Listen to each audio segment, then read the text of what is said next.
telefonanao, sokafan'ny baibolinao. Izaraony eo akaikinao raha tsy manana. Oman'ny fonao ny feonao. Amakinan'izany salamo fa 9 zany andiny voalohany ka hatramin'ny farany. Hatramin'ny faraiky amby folo. Ny soratra eo dia hoe fahatokiana an'Andriamanitra fiarovana mafy. Ndahoaritsika amin'ny anaran'i Jesosy. Andriamanitra no aro sy ero antsika. Mpamonjy mora azo indrindra amin'ny fahoriana izy. Koa izany no tsy atahorantsika na dia ho levina aza an-tany, na mifindra ao anatin'ny ranomasina aza ny tendrombohitra, na mirondrona sy misamboaravoara aza ny onjany, ka miorory ny tendrombohitra no fisafokany, misy ony. Koa ny sampany dia mampifaly ny tanànan'Andriamanitra fonenany masiny avo indrindra. Andriamanitra no eo afovoany ka tsy mba hetsika izy. Andriamanitra no amonjy azy rehefa madiva ao maraina ny andro. Ny tabataba ny firenena samihafa, ny kotrakotrana ny fanjakana maro nanonona ny feon'izy ka ny epony tany. Jehovah tompony maro no momba antsika. Andriamanitra Jakoba no fiarovana avo. Akopy ny masonao dia sandrato ny tananao. Enao tokoa ilay fahatokiana Andriamanitra. Enao ilay tompony ny hery sy ny fahefana. Enao ilay tsy mionjona. Enao ilay be hery, be voninahitra. Enao ilay rehefa miteny dia ary ny zavatra rehetra. Ary enao ilay rehefa miteny dia manaiky ny zava-manalaina rehetra. Enao no asandratra ilay mpanjaka, tompony voninahitra, ilay tompony ny hery sy ny fahefana. Ao aminao no iantorahanay, ao aminao no ametrahanay ny tokonay sy ny fanantenanay manontolo.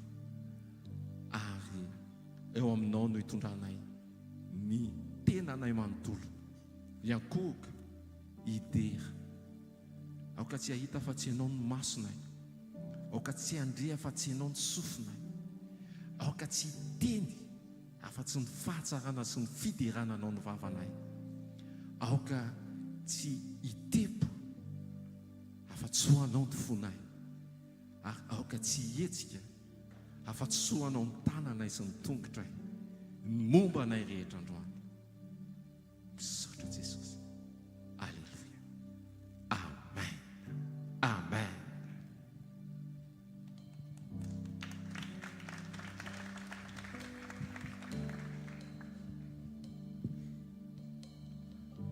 Ndaontsika aneo an'izany hoe Jesosy no herintsika sy tokontsika androany. Aoka ny fonao tena ho marina aminao zany salamo novakitsika zany tsy fandaharana fotsiny le izy hoe manomboka ny fotoana dia mamaky salamo dia mihirahira, fa Andriamanitra nanome antsika an'izany androany. Dia aokantsika androany hisokatra ho an'i Jesosy Kristy. Ndaontsika metraka ny fontsika, ndaontsika metraka hoe Jesosy ianao no herinay, ianao no tokonay. Dia sady miombontsika ao anatin'ny fontsika no mitenitsika amin'ny fontsika hoe Jesosy Kristy no herintsika sy tokontsika. Amen.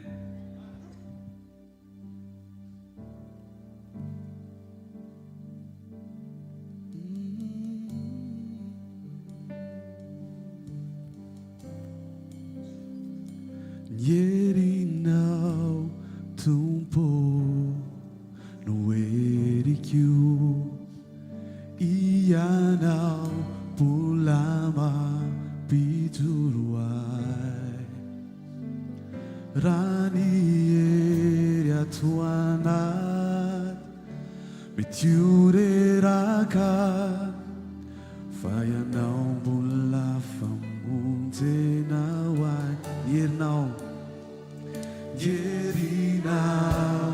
tumpo no erikyu iyanao pulama pituruai rani eriatuanat mitiureraka fayanao mbola famonjenawai tumpo yanao no erikyu ni tananao manuanao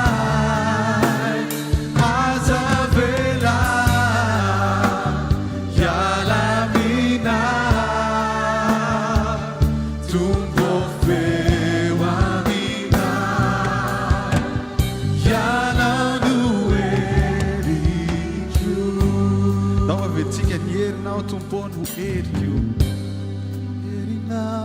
Herinao tompo no heriko Ianao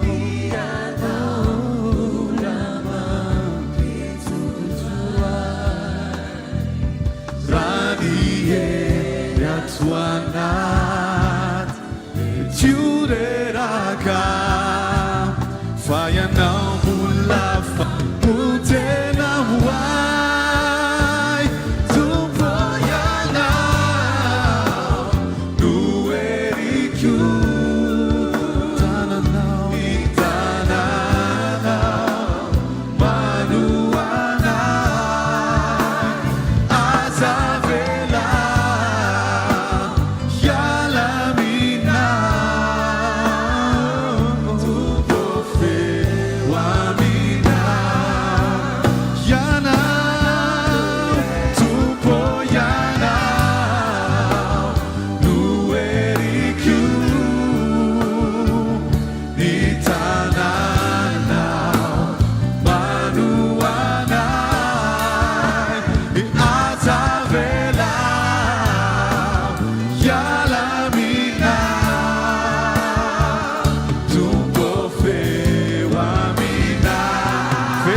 Música inteira, pessoas, letícia que vava.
Jesosy ny herinay ianao ny tokonay ho any amin'iza moa zay Jesosy ao aminao rery ihany ianao no batery fialofanay tsy mahefa nininy zay Jesosy Kristy raha misaraka aminao raha tsy eo aminao Jesosy dia androany zay Jesosy Kristy hiomana izay hiaona aminao satria eo aminao ny tena tsara indrindra misy anay Jesosy Kristy toerana tena mety aminay Jesosy dia hiomana izay Jesosy androany ny fonay hiombina aminao ny aminay rehetra Jesosy Kristy hiombina aminao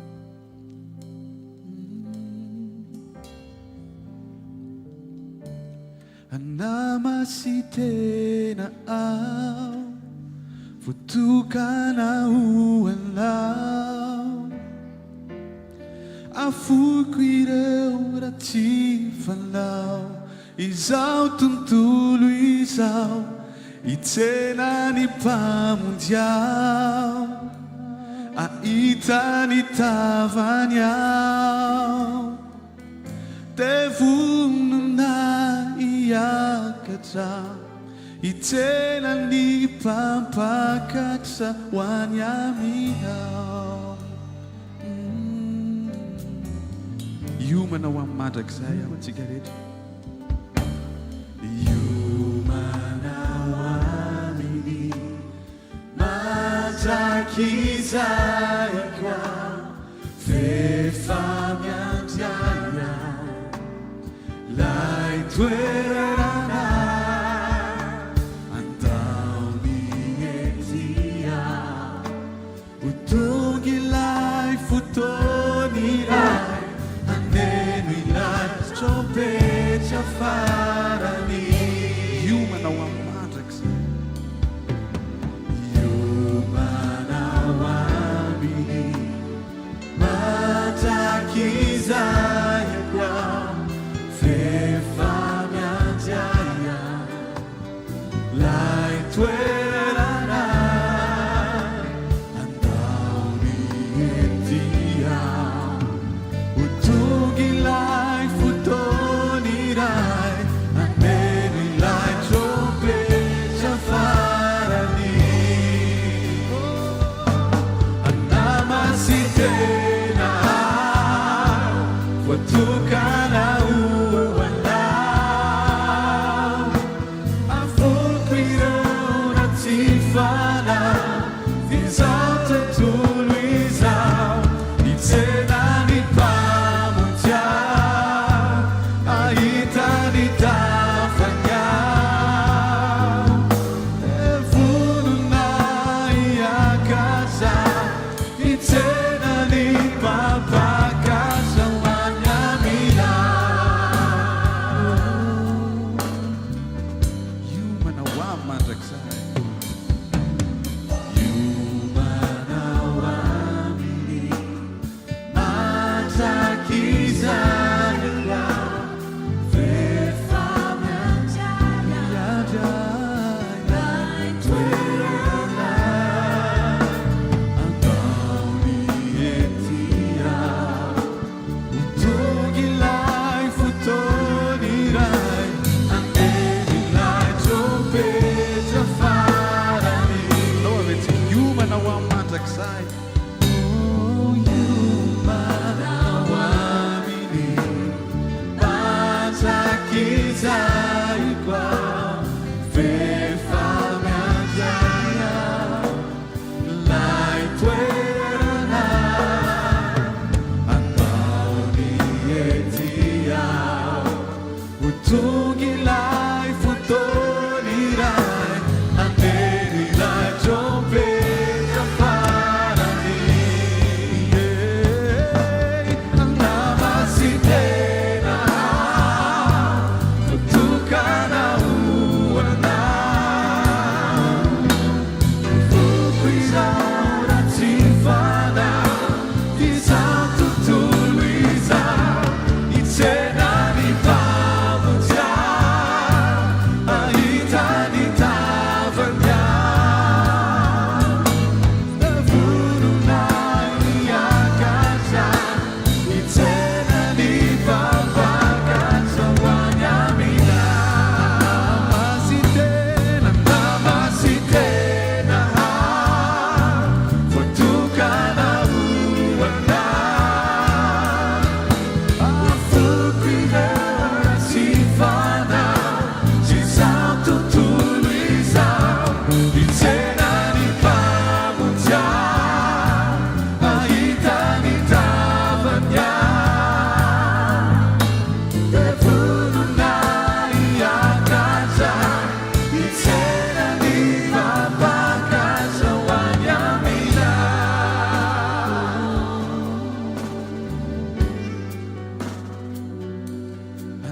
anamasitena ao votokana hoanao afoko ireo ratsy fanao izao tontolo izao itsena ny mpamonjao ahita ny tafanyao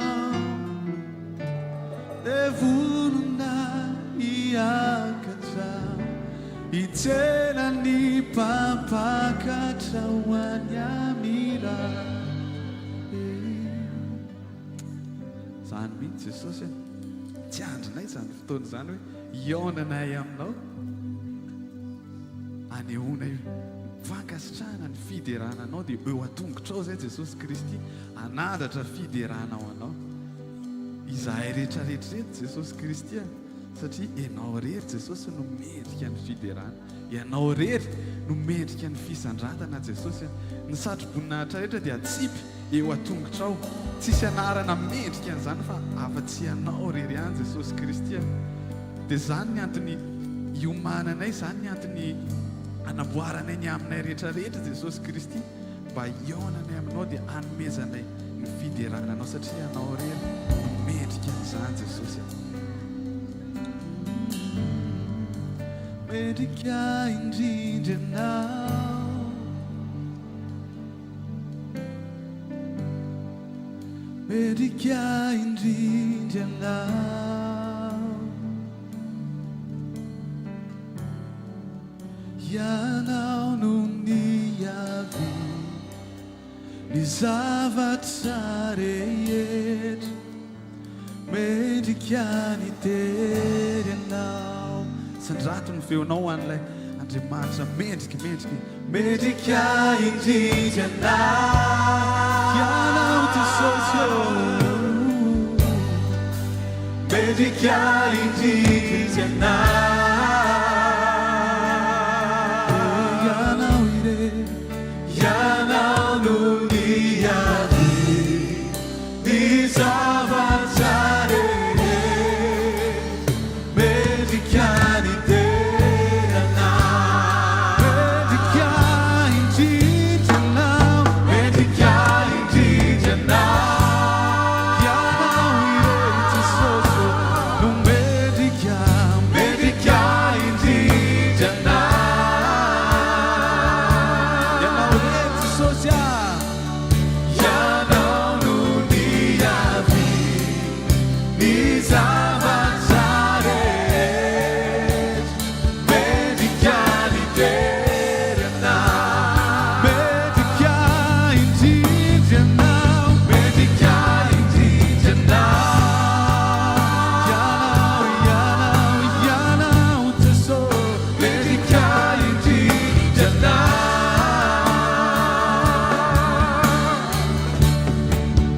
ianao no niavy ny zavatra rehetra mendrika ny tery anao tsika eny am'terana iaraka an'andro zao mendrika indrindra mendrika indrindra ianao Jesosy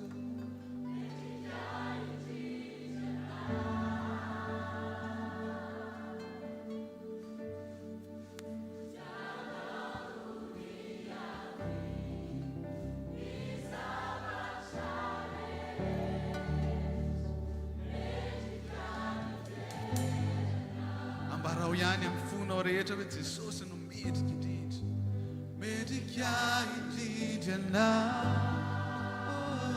ianao Jesosy mendrika indrindra anao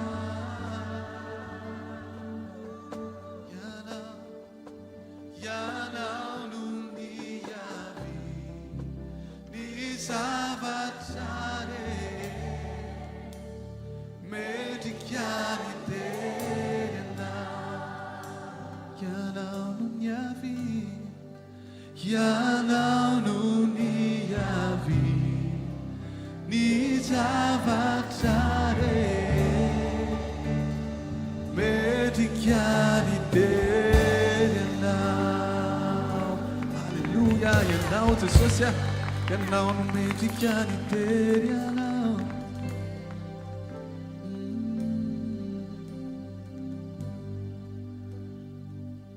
tsy afaka ao amin'ny foko ny fanirianao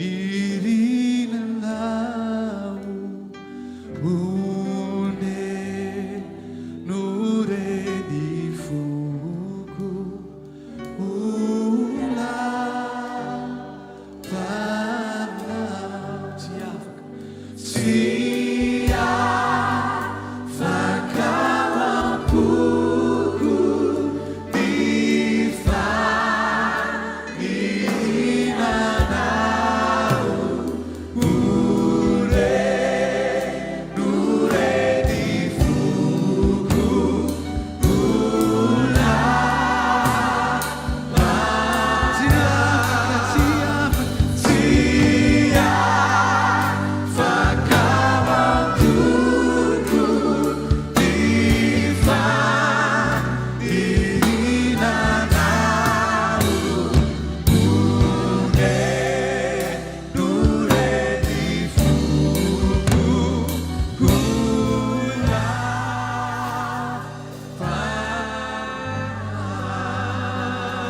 Halleluja.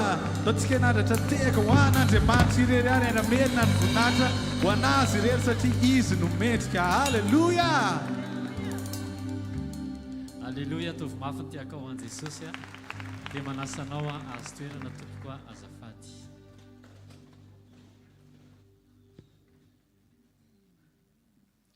Tahin' Jesosy daholo to. Ho an'i Jesosy ny voninahitra misy ten'Andriamanitra izay hoe ozy Andriamanitra hoe ny teniko izy tsy miverina ny amiko foana raha tsy efa navitana ny rahako azy. Porofon'izany Jesosy Jesosy le teny tonga nofo tsy niverina teo ankavanan'Andriamanitra izy raha tsy efa navita ny iraka nampanirahan'Andriamanitra anazy. Izany teny izany no entiko hijoroana vavolombelona androany satria marina teo amin'ny fiainako ilay izy hoe ny tenin'Andriamanitra zay niteneny efa niteneny tamiko dia tsy niverina tany aminy raha tsy efa tanteraka teo amin'ny fiainako ilay izy. 15 taona no maty ny dadako dia tamin'ny fotoana nahafatesany no niantso anay zany zokinay hoe midina ty ambany fa maty dada. Dia tamin'izay fotoana izay raha ny toetrako manokana za tena olona be koretaka be dia ozy fotsiny amantso an'i Jesosy hoe Jesosy omeo teny ahafahako mionona ao anatin'izao fahoriana izao. Dia tsy nitomany fa tonga teo aminy dia zavatra nyteneniko tamin'ny mamanay sy ny zandriko tamin'izany hoe andaontsika hitokana hivavaka. Dia nitenen'i Jesosy anao hoe misaora ozy izy amin'ny zavatra rehetra. Dia za tsy nisaina hoe efa fahoriana ny ainako, efa fahoriana mahazo anay nefa mbola hisaotra ihany fa hoy izy hoe ataoko fa izay zany tianao. Dia nivavaka dia niteneniko tamin'izay hoe Jesosy misaotra ny amin'ny zavatra rehetra. Tsy hoe faly satria lasy dada fa faly satria ozy ianao hoe tsy hamelanao kamboty dia tsy hamela ny vadinao hanany tena ihany koa. Dia tena nitazomiko izay teny izay hoe ozy izy ianao Jesosy hoe tsy hamelanao kamboty ianao dia mandritra ny androm-piainako dia ho marina amiko izany teny izany. Dia mandraka androany mijoro eto aminareo eto fa tena marina tamin'ny fiainako ilay izy hoe na dia efa tsy teo intsony aza ny dadako dia tena hisaorako an'Andriamanitra hoe tsy izay ny tsaroako, tsy izay ny zavatra iainako fa ny zavatra iainako dia hoe manana an'Andriamanitra ho raiko dia androany te hampahery anao mety misy aminao mety mahatsiaro hoe irery mety efa nilaozany ray aman-dreny sy ohatran'izany fa te hiteny anao hifikiry izay efa nitenen'i Jesosy anao. Rehefa miteny izy hoe za tsy hamelanao irery ombanao mandrakariva dia tena marina aminao izany ten'Andriamanitra izany. Dia ho antsika zanaka izay mbola velona ray aman-dreny atao tsara ny ray aman-dreny satria ny ray aman-dreny mbola nananao nofonofon'ireo izay efa tsy manana intsony. Dia ho anao izay tsy manana koa dia tadidio hoe Andriamanitra rainao eo foana izy dia tsy manary anao Jehova. Tahin' Jesosy. Amen. Andao tika mafy an' Jesosy fa rehefa miteny izy dia tsy miverina amin'ny foana ny teny raha tsy matateraka izay nolazainy. Tahin' Jesosy toka.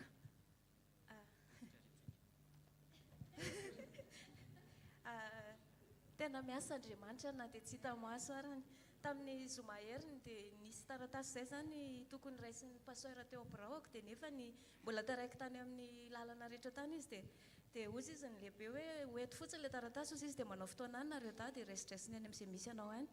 Dia tonga teo amin'ny area dia filaharana be teo dia nandray taxi moto dia ozy izy le taxi moto hoe ataovy ato ozy izy ny dossier anao manjary tsofo rivotra dia simba dia eny an-dalana izy miangavy anao hoe mba raiso izy madama numéroako dia amin'izay mba za foana ny antsonao dia za zany tsy dia vonona satria ohatra izay daholo ihany tenen'ny taxi moto dia lasa feno numéro ana taxi moto anaty repertoire dia nefa niraisika any ilay izy kay tena nilaiko fa rehefa tonga tany an-trano dia nampapisy anahy ilay izy satria adiny tany anatin'ilay moto le dossier an'olona dia iny tonga dia natsoko dia allo adino any le dossier fa alaiko any rapitso rehefa avy mivavaka za dia nefany ny sabotsinay eto ny maraina dia tany Ambotro Manjaka fitoriana filazantsara ny taorinany dia tery be zany dia tena nanampy Andriamanitra ny asa Andriamanitra tao anatin'ilay izy satria rehefa niantso ilay pasoera dia ozy hoe ity numéro ty fotsiny ho atsonao dia raiso any amin'izay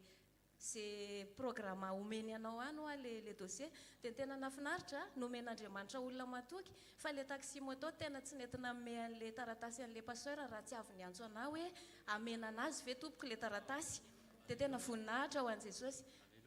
dia anankiray koa nisy fotoana ny raha nanakany bureau anankiray nanao enregistrement ana asa zany dia tonga tao dia le asa zany tokony hoe tsy maintsy ampidirina ny arivan'iny any a ministère dia rehefa avy eo ozy izy le olona hoe tsy vita zao ty ozy izy farapitso any na rariva dia niantso amin'ny patron zany dia ozy izy ny lehibe hoe teneno izy eo mena kely ve ony dia ataovy dia salasala be zany teo ambaravara-le birao sady nieritreritra hoe za ve zany hanao an'le risorisy sa ry zareo sa iraka sa iza sa zay telo sa ahoana sa beda be nyfanontaniana atao tan-tsaiko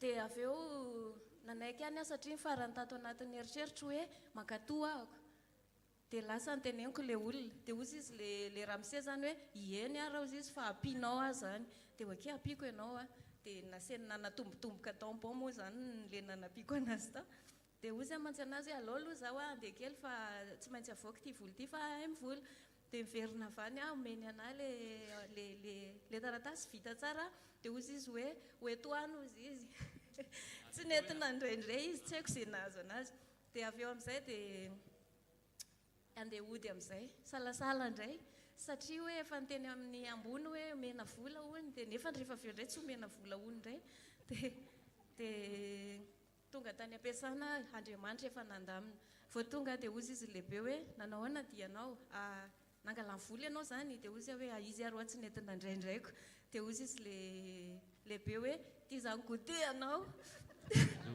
dia voninahitra ho an'i Jesosy hoe tiaka mahafan'i Jesosy fa Andriamanitra mandamina ny antsipiriany hatramin'ny detay farany majinika indrindra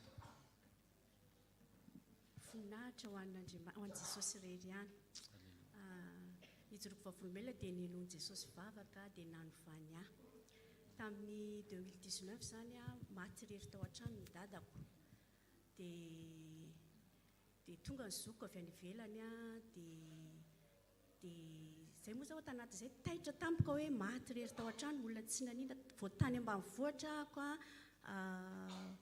larobi lakamisy sabotsy izy maty tsy hitako hoe inona zany nafaty azy tao an-trano dia natao moa zany ny fandevenana sy ny rehetrarehetra tao anatin'izay nefany nisy fihetsika hafahafa zany nataony anabaviny ny zavatra be diaibe sy eo dia nalevina aloha dadanay dia après an'izay dia nifampirieritreritra teo dia tsy nanaiko ny zoko dia tsy nanaiko koa moa ny vadiny moa fa za avy any ivelany any dia tsy nanaiko hoe avoaka indray atao autopsie efa nlevina tany amin'ny fasana dia navoaka natao autopsie voly zany dia nitondrana dokotera dia nitondrana zao dia natao autopsie dia avy eo dia meurtre dia nientina tany amin'ny fitsarana dia nitory moa zany zokinay tsy nanaiky dia meurtre ilay izy niakatra parquet dia meurtre dia rehefa meurtre izy dia be dia be ny olona voaroroy tao anatin'ny anabavany fianakaviana tany ambanivohitra dia tao anatin'izay zany za rery ny eto Antananarivo fa ny prêt-à-pot any ivelany any amin'ny province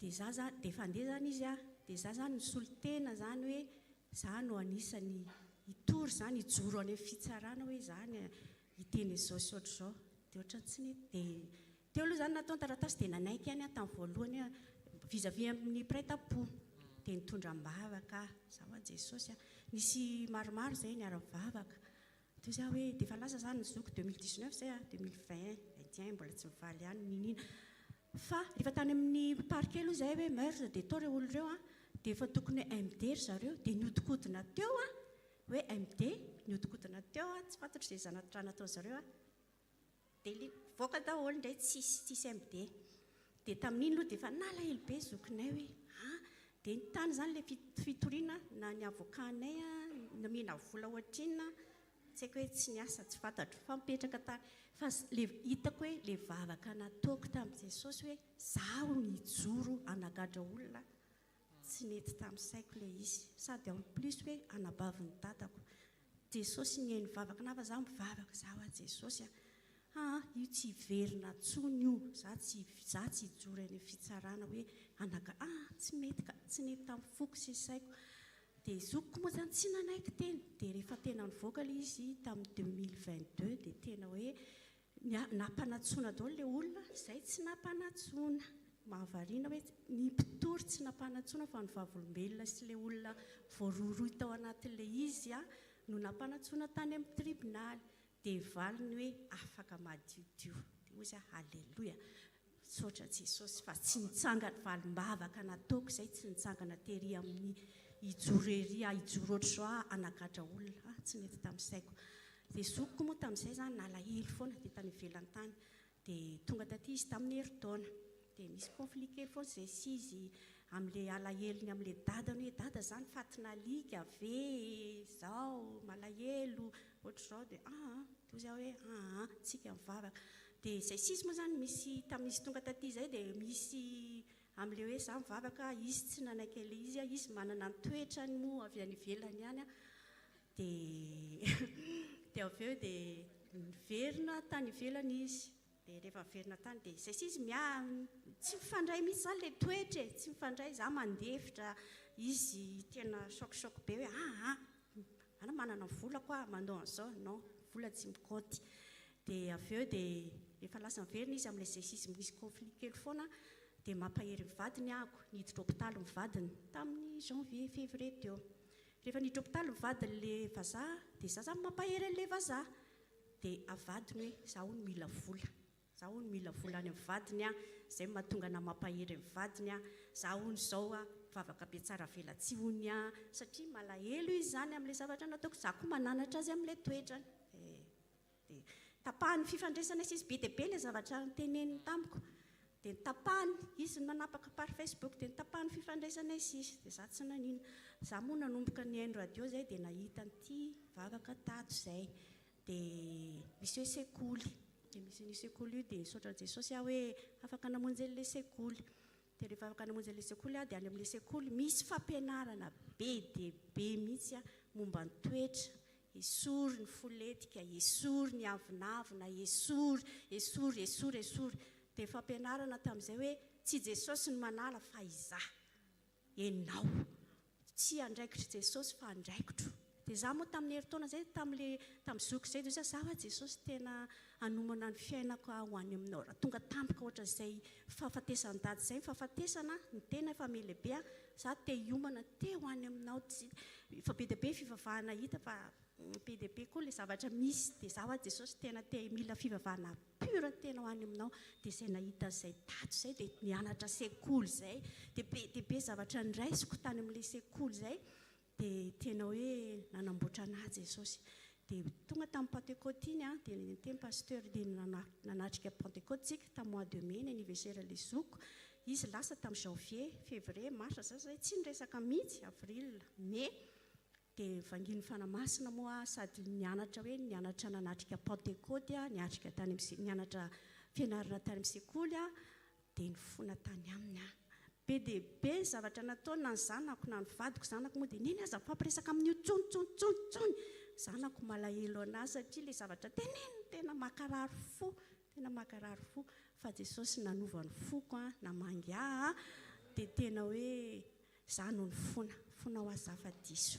Za no nifona. Dia hitako falifaly moa izy zany hoe nifonako dia izy indray mifaly be hoe za mifona, hoe izy za zany nanao premier pas nifona taminy, nefa izy nanao vava be dia be eniny mpiray taposy ny fianakaviana. Tsy nampaninana ahy fa za namboarina Jesosy nifoko. Afaka ilay foletika, afaka ny alahelo, afaka daholo. Dia nangataka tamin'i Jesosy hoe za Jesosy tsy te hiverina any amin'ilay fiangonana, fa omeo fiangonana za mba te le fianarana azoko tany amin'ny sekoly sy le fivavahana azo eto zany mba tsy tiako afangarongaro any amin'ilay ositra sy ny tototo any zany tsy tiako.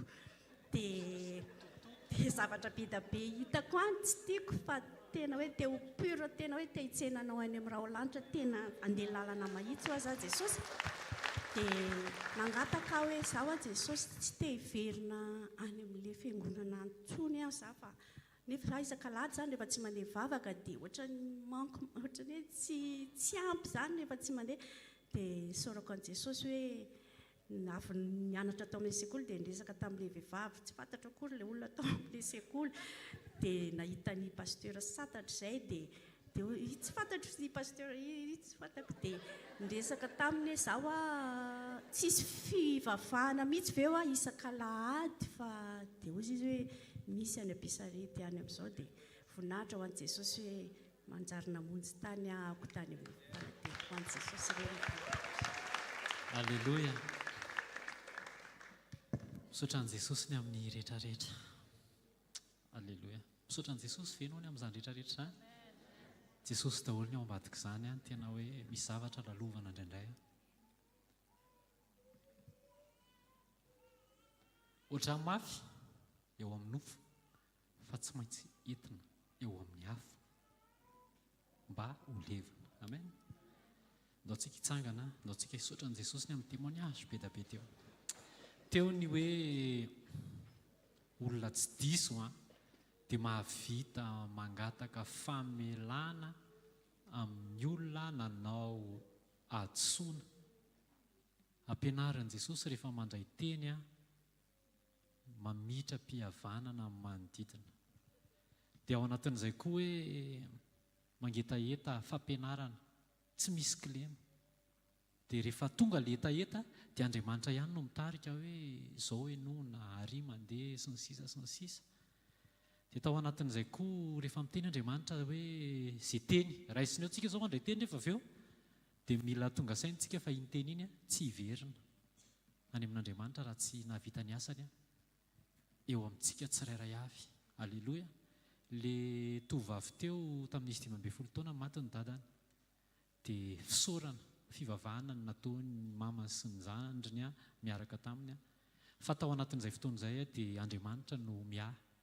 Tsy nahatsiaro izy hoe kamboty satria eo foana Andriamanitra.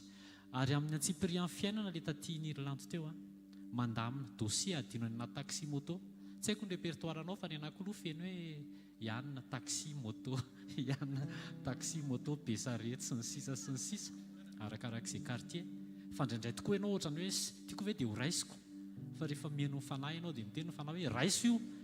Aika misy zavatra hitranga rehefa kelikely adino any le dossier important be dia Andriamanitra miditra amin'ny antsipiriany ho tratran'izany ao anaty fankatoavana rentsika le témoignage teo fa testena fotsiny ianao hoe akato ve anontanio izy hoe mila vola ve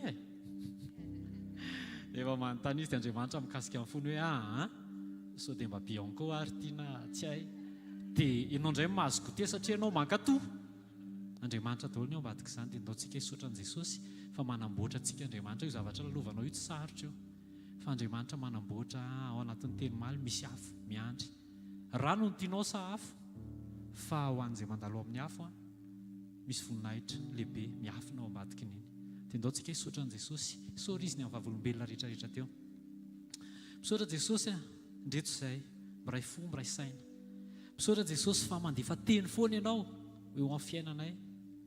Misaotra Jesosy ny amin'ny fahatsaranao tsy miankina amin'ny zavatra iainanay izany, tsy miankina amin'ny zavatra hitanay izany fa satria miteny ianao dia marina ny zavatra teneninao. Misaotra Jesosy fa ny teninao dia tsy miverina any aminao foana raha tsy mahavita izay naniranao azy. Misaotra Jesosy fa mandamina ny antsipiriam-piainan'olona ianao, dossier karakaraina, manao intervention ianao, taxi moto manome numéro dia asainao raisina satria ho adino le dossier ary omenao olona mahatoky izay. Misaotra Jesosy ny amin'ny toe-po raisina atao anatin'ny teny. Aoka izay Jesosy tsy hanamary teny eo ampandraisana teny fa anaiky hiditra foana Jesosy ao anaty fanamboarana. Tsy eritreritra ny fahatsarana efa natao malina ny zavatra vita maly fa isan'andro ianao dia mitaky zavatra mihoatra hatrany ary izany no hisaorana ianao Jesosy ny amin'ny fanefena isan'andro isan'andro. Misaotra Jesosy fa vitanay ary ho vitanay ny mifona foana Jesosy mamitra mpihavanana. Jesosy taio ny tsirairay avy izay mandray an'izany teny izany. Taio izay olona mijery direct mba hanome ireo toe-po takianao ao anatin'ny teny ary andefa teny indray ianao androany Jesosy dia miresaha aminay tsirairay avy amin'ny anaran'i Jesosy dia averinao anao Jesosy ny dera sy ny laza ary ny voninahitra mandrakizay amen. Andao tiaka mafy an' Jesosy andraisantsika pasteur. Alleluia. Nditsika mbola hitohy anaty vavaka raha amin'ny anaran'i Jesosy misaotra anao ny amin'ny fotoana foana mbola tena hoe ahafahanay mananao, ahafahanay mitondra ny anaranao. Misaotra anao zahay satria amin'ny zavatra rehetra dia eo ianao. Misaotra anao zahay satria amin'ny zavatra rehetra dia tsy avelanao. Havita n'inona izay fa miankina tanteraka aminao.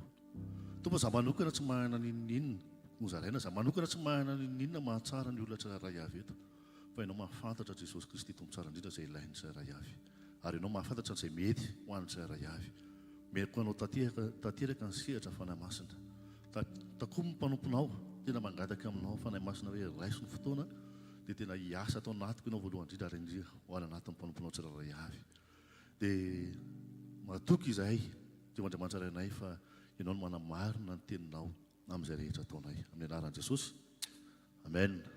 Afaka mahazo tena antsika tompoko.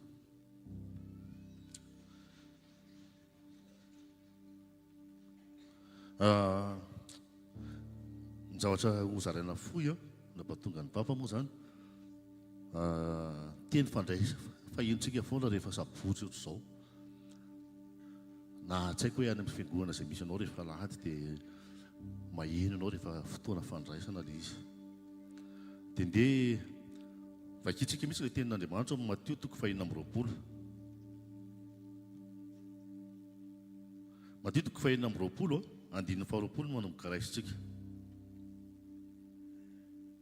Matteo 5:20 manomboka amin'ny andininy 4 manao hoe amin'ny anaran'i Jesosy ary ny hariva ny andro dia nipetraka nihinana izy mba ny mpianatra 12 ary mbola nihinana izy dia hoy Jesosy lazaiko aminareo marina tokoa fa ny anankiray aminareo dia hamadika dia nalahelo indrindra izy rehetra ka samy nanontany tena azy hoe moa zao va zany tompoko ary izy namalaka na hoe izay niarana natsopoka ny tanany tamiko tao anatin'ny lovia izy no hamadika dia isotintsika ny amin'ny andininy fa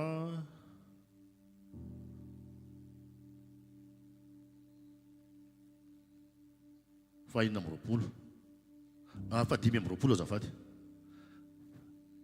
ary Jodasy izay namadika azy dia namalaka nanao hoe izao va zany raby eo dia hoy izy taminy voalaza anao ary mbola nihinana izy dia nandray ny mofo Jesosy ka noho ny efa nisaotra izy dia novakiny ka natolony ny mpianatra ary hoy izy raiso hano itino tenako any amin'ny Korinthiana 15 izay raha tsy diso aho dia izay foana ilay tenena rehefa manao fandraisana eto hoe ary Jesosy Kristy tamin'ny alina izay namadiana azy milohany izy raha tsy izarana ny mofo sy ny karazana dia hoe ary Jesosy Kristy tamin'ny alina ilay any amin'ny Korinthiana zany ohatrany hoe famitinana dia hoe Jesosy Kristy tamin'ny alina izay namadiana azy dia nandray ny mofo dia haitsika ny toyany dia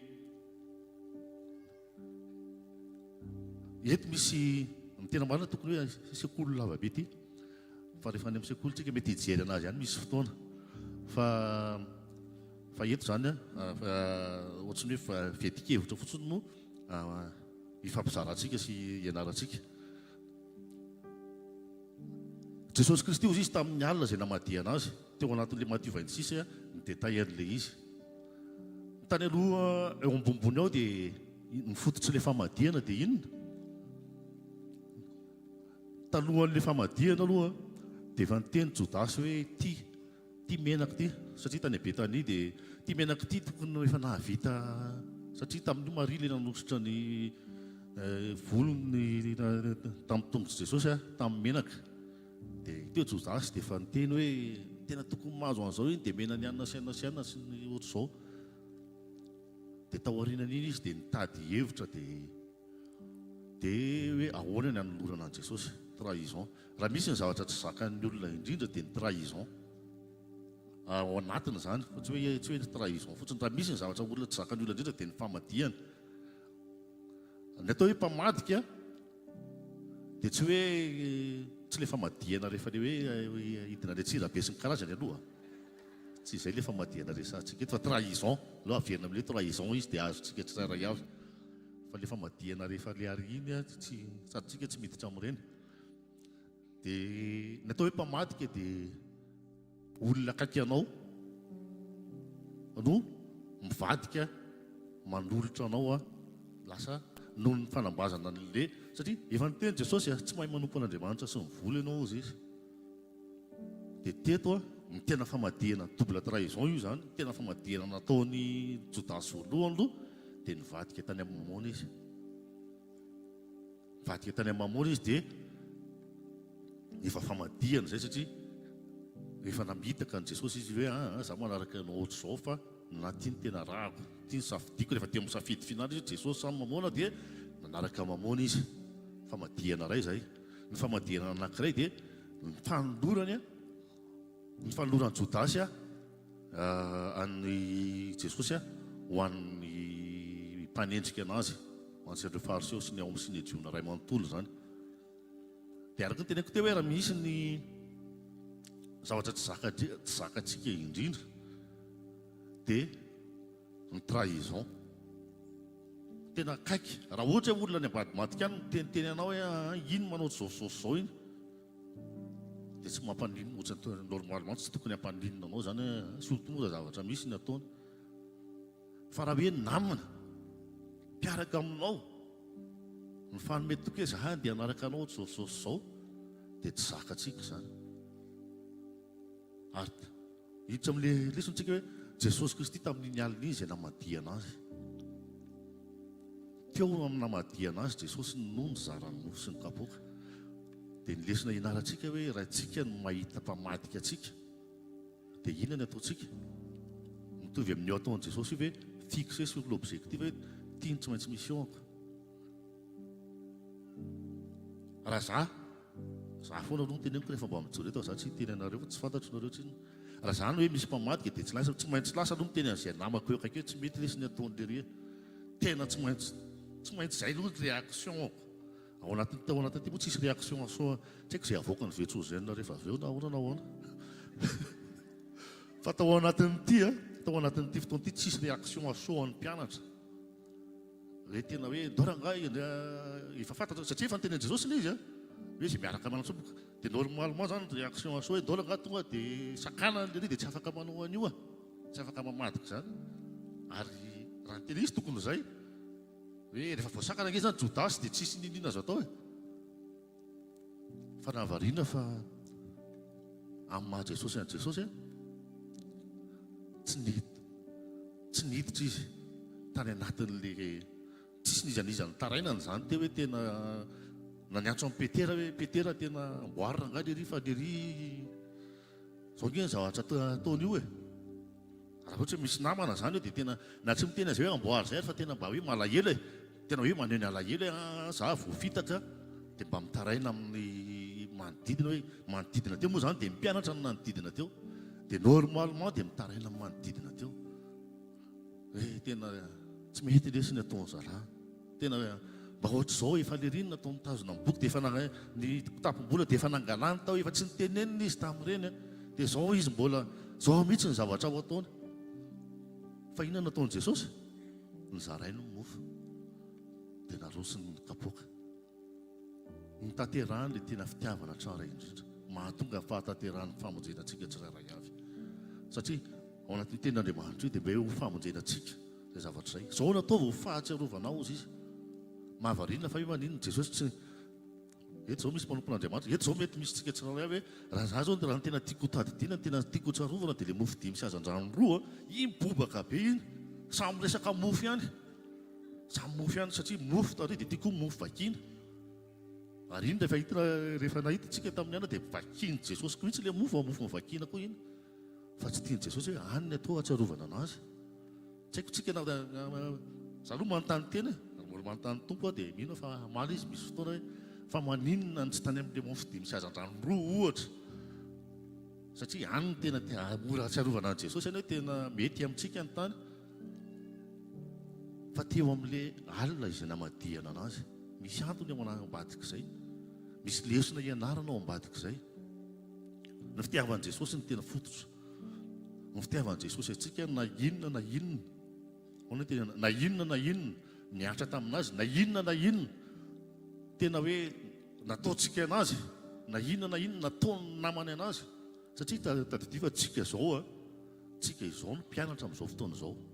Matoantsika mamonjy sekoly, ho an'izay mpamonjy sekoly moa mipetraka amintsika ireo ihany mamonjy sekoly dia mpianatra Jesosy tsika zany.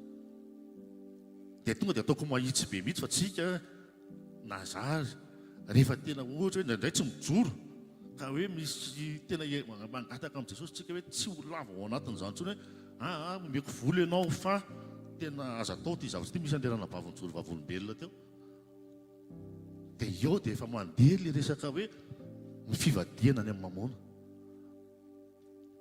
dia zay ny tena hoe tsika tsiraray avy izao no mpianatra amin'izao fotoana izao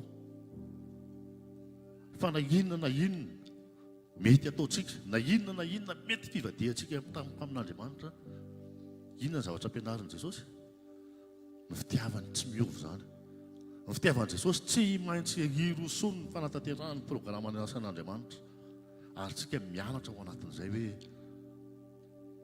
tsika koa ndao tsika tsy hoe misy marina fampianarana hoe tena hoe Jesosy no mitondra ny zavatra rehetrarehetra dia hoe efa nieretan'i Jesosy ny azo fijaliana efa nieretan'i Jesosy ny fampahantrana mba hampanan-karena atsika dia mety hoe efa nieretan'i Jesosy ny famadihana mba hazaka atsika fa ny tena marina ndao tsika hianatra ao ambadik'izay hoe mafy le izy mety hoe rehefa mandalo amin'ny afotsika zay vao mety hazakany izany hoe tia nisy namadika anahy fa ny oko fitiavana izy mety hoe tsy haiko hoe afona inona na volamena ve sa afona inona nandalovanao zay vao mety hahazakan'izay fa matoa zara eto ny tenin'Andriamanitra matoa ny fanamasina mizara antsika n'izany teny zany dia tian'Andriamanitra tsika ho marina amin'izany tsy tian'Andriamanitra tsika hoe alala fotsiny hoe zao hoe tena hoe tiantsika Jesosy fa ny fitiavan'i Jesosy atsika dia tamin'ny fotoana tena hoe tsy tokony isihiny fitiavana izany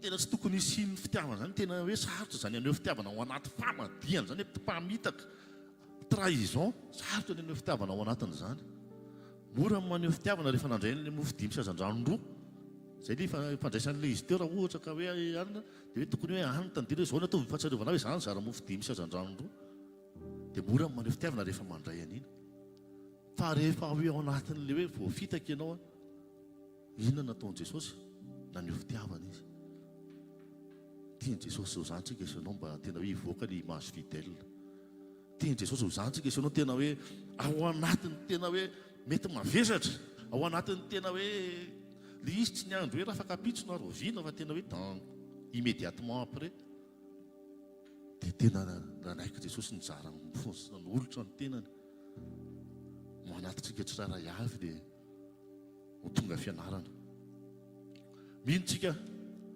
fa mifanamasina mantanteraka n'izany ao anatintsika araka ny teniko foana moa hoe raha za personnel tsy mahavita fa rehefa ampianarin'i Jesosy dia velona atao anaty Jesosy dia ananatsika ny fahafahana miaina n'izany hoe maneho fitiavana amin'izay namadika atsika izany araka ny teneniko teo dia andaontsika tena hoe hiomana tadidio fa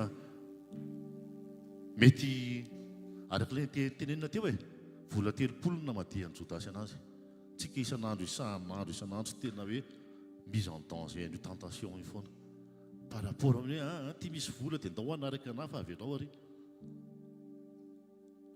dia mba hahafahantsika mijoro ao anatin'izany hoe tsy ho lavana ohatra ny Jodasy tsony dia nahavariana fa mpianatra ireo teo tsisy réaction soa zay ny tena nahavariana na hoe fa naninona mpianatra tsy tonga dia namatotra ny Jodasy tsony fa efa Petera tsinona no efa tratra tao aloha teo hoe tsy maintsy ho tanteraka ny tenin'Andriamanitra ny zanaka tsy maintsy mandeha amin'izay nanoratana azy dia Petera moa tratra teo alohan'izay hoe tamin'le hoe tsy hiatra aminao zany dia tonga dia nitenen'i Jesosy mahery izy dia tsy haiko hoe tonga saina tamin'iny ve mpianatra hoe tsy maintsy mandeha amin'izay nanoratana azy ty lehilahy ty dia tsisy réaction ny mpianatra ary nambaran'i Jesosy fa tsy maintsy ho tanteraka ny tenin'Andriamanitra dia mino fa efa nialehibe tao am-polony mpianatra zay zavatra izay dia tsisy réaction ntsony izy ndao nga edivany le rina fa torany le rina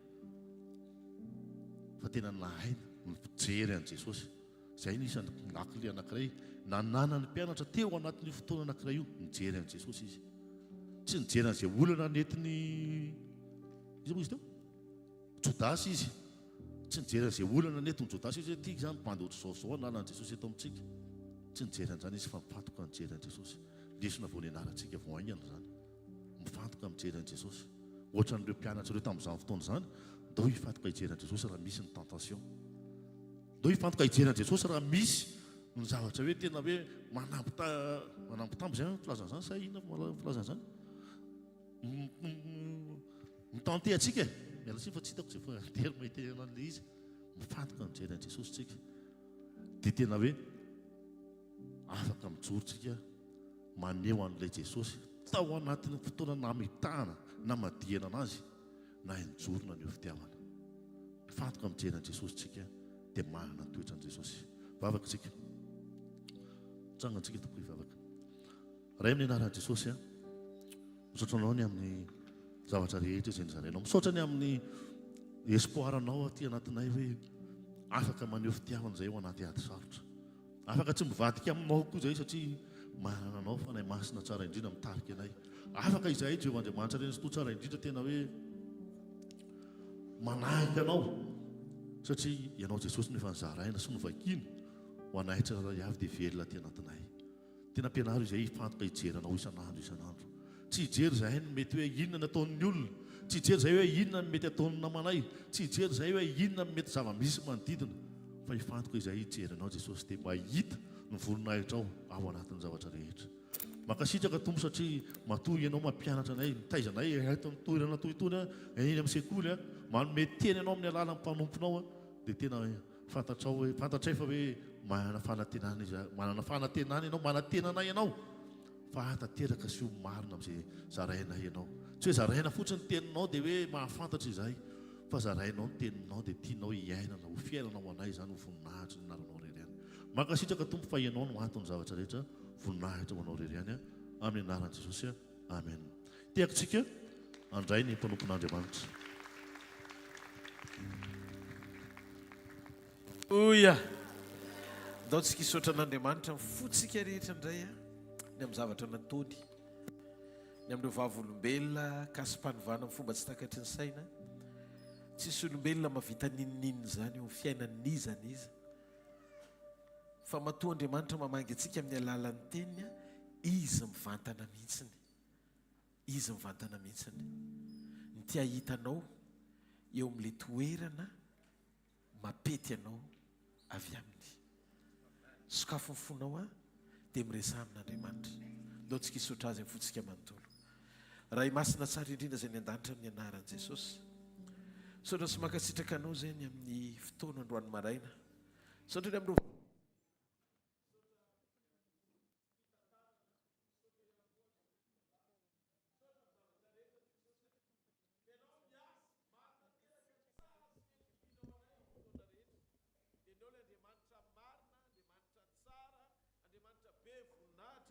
Andriamanitra miasa tsy misy mahasakana ary Andriamanitra mendrika indrindra Jesosy. Raha iso ny fankasitrahana ho anao, raha iso ny voninahitra ho anao. Aoko izao fotoana izao ho fotoana manokana, ho fotoana feno voninahitra, ahafahan'ny tsirairay avy miombona amin'ny teninao mandray zavatra avy aminao ary mahafantatra fananganana sy fahasoavana ary fahatsarana avy amin'ny fanatrianao. Ianao ny rehetra aminay Andriamanitra amin'ny anara maherin'i Jesosy Kristy avy any Nazareta, niterahina ny anaranao mandrakizay. Misaotra Tompo. Alleluia. Amen. Mahazo toerana toko. Alleluia. Faly miarabantsika indray androany maraina amin'ny anaran'i Jesosy. Za tena mino fa fotoana spesiala indray androany ao anatin'ny fandraisana. Andraisantsika teny fiainana. Tena teny fiainana ilay izy satria misy zavatra tsy mila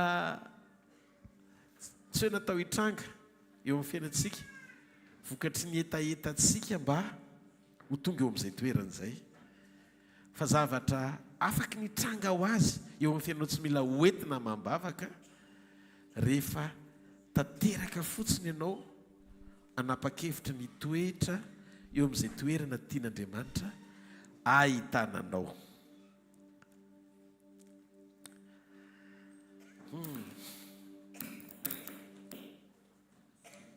Androany maraina dia tondratsika eo anatin'ny fotoana fohy ao anatin'ny fanasan'ny Tompo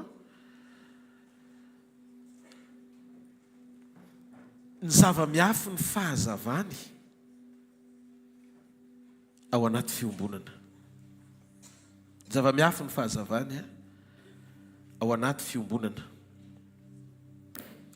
Andriamanitra dia tiako ho fantatsika aloha fa manana tanjona izy ho anao mazava tsara ho ampony amin'ny maha-olona anankiray tsisy hitovizany amin'ny hafa anao io eo anatrehany.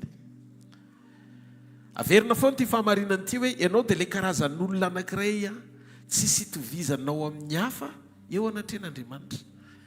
Na firy miliara ara ny olona eto ambony tany tsy misy ny ohatranao zany. Nakambana azy mbola misy mahasamy hafa azy. Dia mahagaga fa ny kopian'ny tavantsika tsy mitovy ireo no endrika Andriamanitra. Satria namorona antsika ho tahaka ny endriny Andriamanitra. Samy hafa ny endritsika. Nefa ohatranao io Andriamanitra tahaka izay tsy itovizanao amin'ny eo akaikinao. Zany hoe misy endrika Andriamanitra miafina ao anatinao, tsisy ifandraisany amin'ny hafa, fa zay le namoronany ianao, anehoany ianao amin'ilay endriny tahaka anao, tsisy ifandraisany amin'ilay endrika namoronany ny hafa. Zany no antony tsy tokony amperikerika antsika amin'ny hafa, fa ifatoantsika amin'i Jesosy rery. Mila fantatsika fa isika tsy noforonon'Andriamanitra hitovy, fa tsika noforonon'Andriamanitra ho samy hafa. Aza miezaka mitady izay mampiavaka anao amin'ny alalan'ny ezaka izay ataonao, fa ataovy izay fomba hitarafanao an'i Jesosy mba hahafahanao mahita ilay endriny mampiavaka anao ao aminy. Rehefa miantso antsika Andriamanitra ho amin'ny anjara voatendry eto amin'ity tany fandalovany ity, dia te-hanangana antsika izy ao anatin'izao génération na taranaka faramandimby misy antsika izao amin'ilay fahafahany maneho antsika, maneho antsika amin'ny alalany, zany hoe maneho azy amin'ny alalantsika. Tena ompon'Andriamanitra sy efa programany ny fanandratana anao io ao anatin'ny fony ny aneho azy amin'ilay fiavahana tiany sehoana amin'ny alalan'ny fiasinao io. Ary fahatelo ny tena tiako anairana anao dia zao hoe manan-javatra mbola tsy natao teto ambonin'ny tany mihitsy Andriamanitra, fa tiany sehoana amin'ny alalan'ny fanekenao ifo miaraka aminy. Androany maraina ny teny tsy ho an'ilay ho akaikinao, fa ny teny dia ho anao. Ary rehefa latsaka ny teny dia tsy mila mino ianao hoe tena marina ve zany. Aza miezaky manakatra sy mamelona finoana ao ambadiky le teny renao, fa avelinao le teny ho tafatoetra ao am-ponao, fa avy amin'le teny le finoana, fa tsy avy amin'le ezaky ny ino eo am-pandrenesana n'le teny. Ny anjaranao manao amen, ny dikany hoe amen. Zay teny lazain'Andriamanitra dia marina sady natao hitranga no tonga vavolombelona.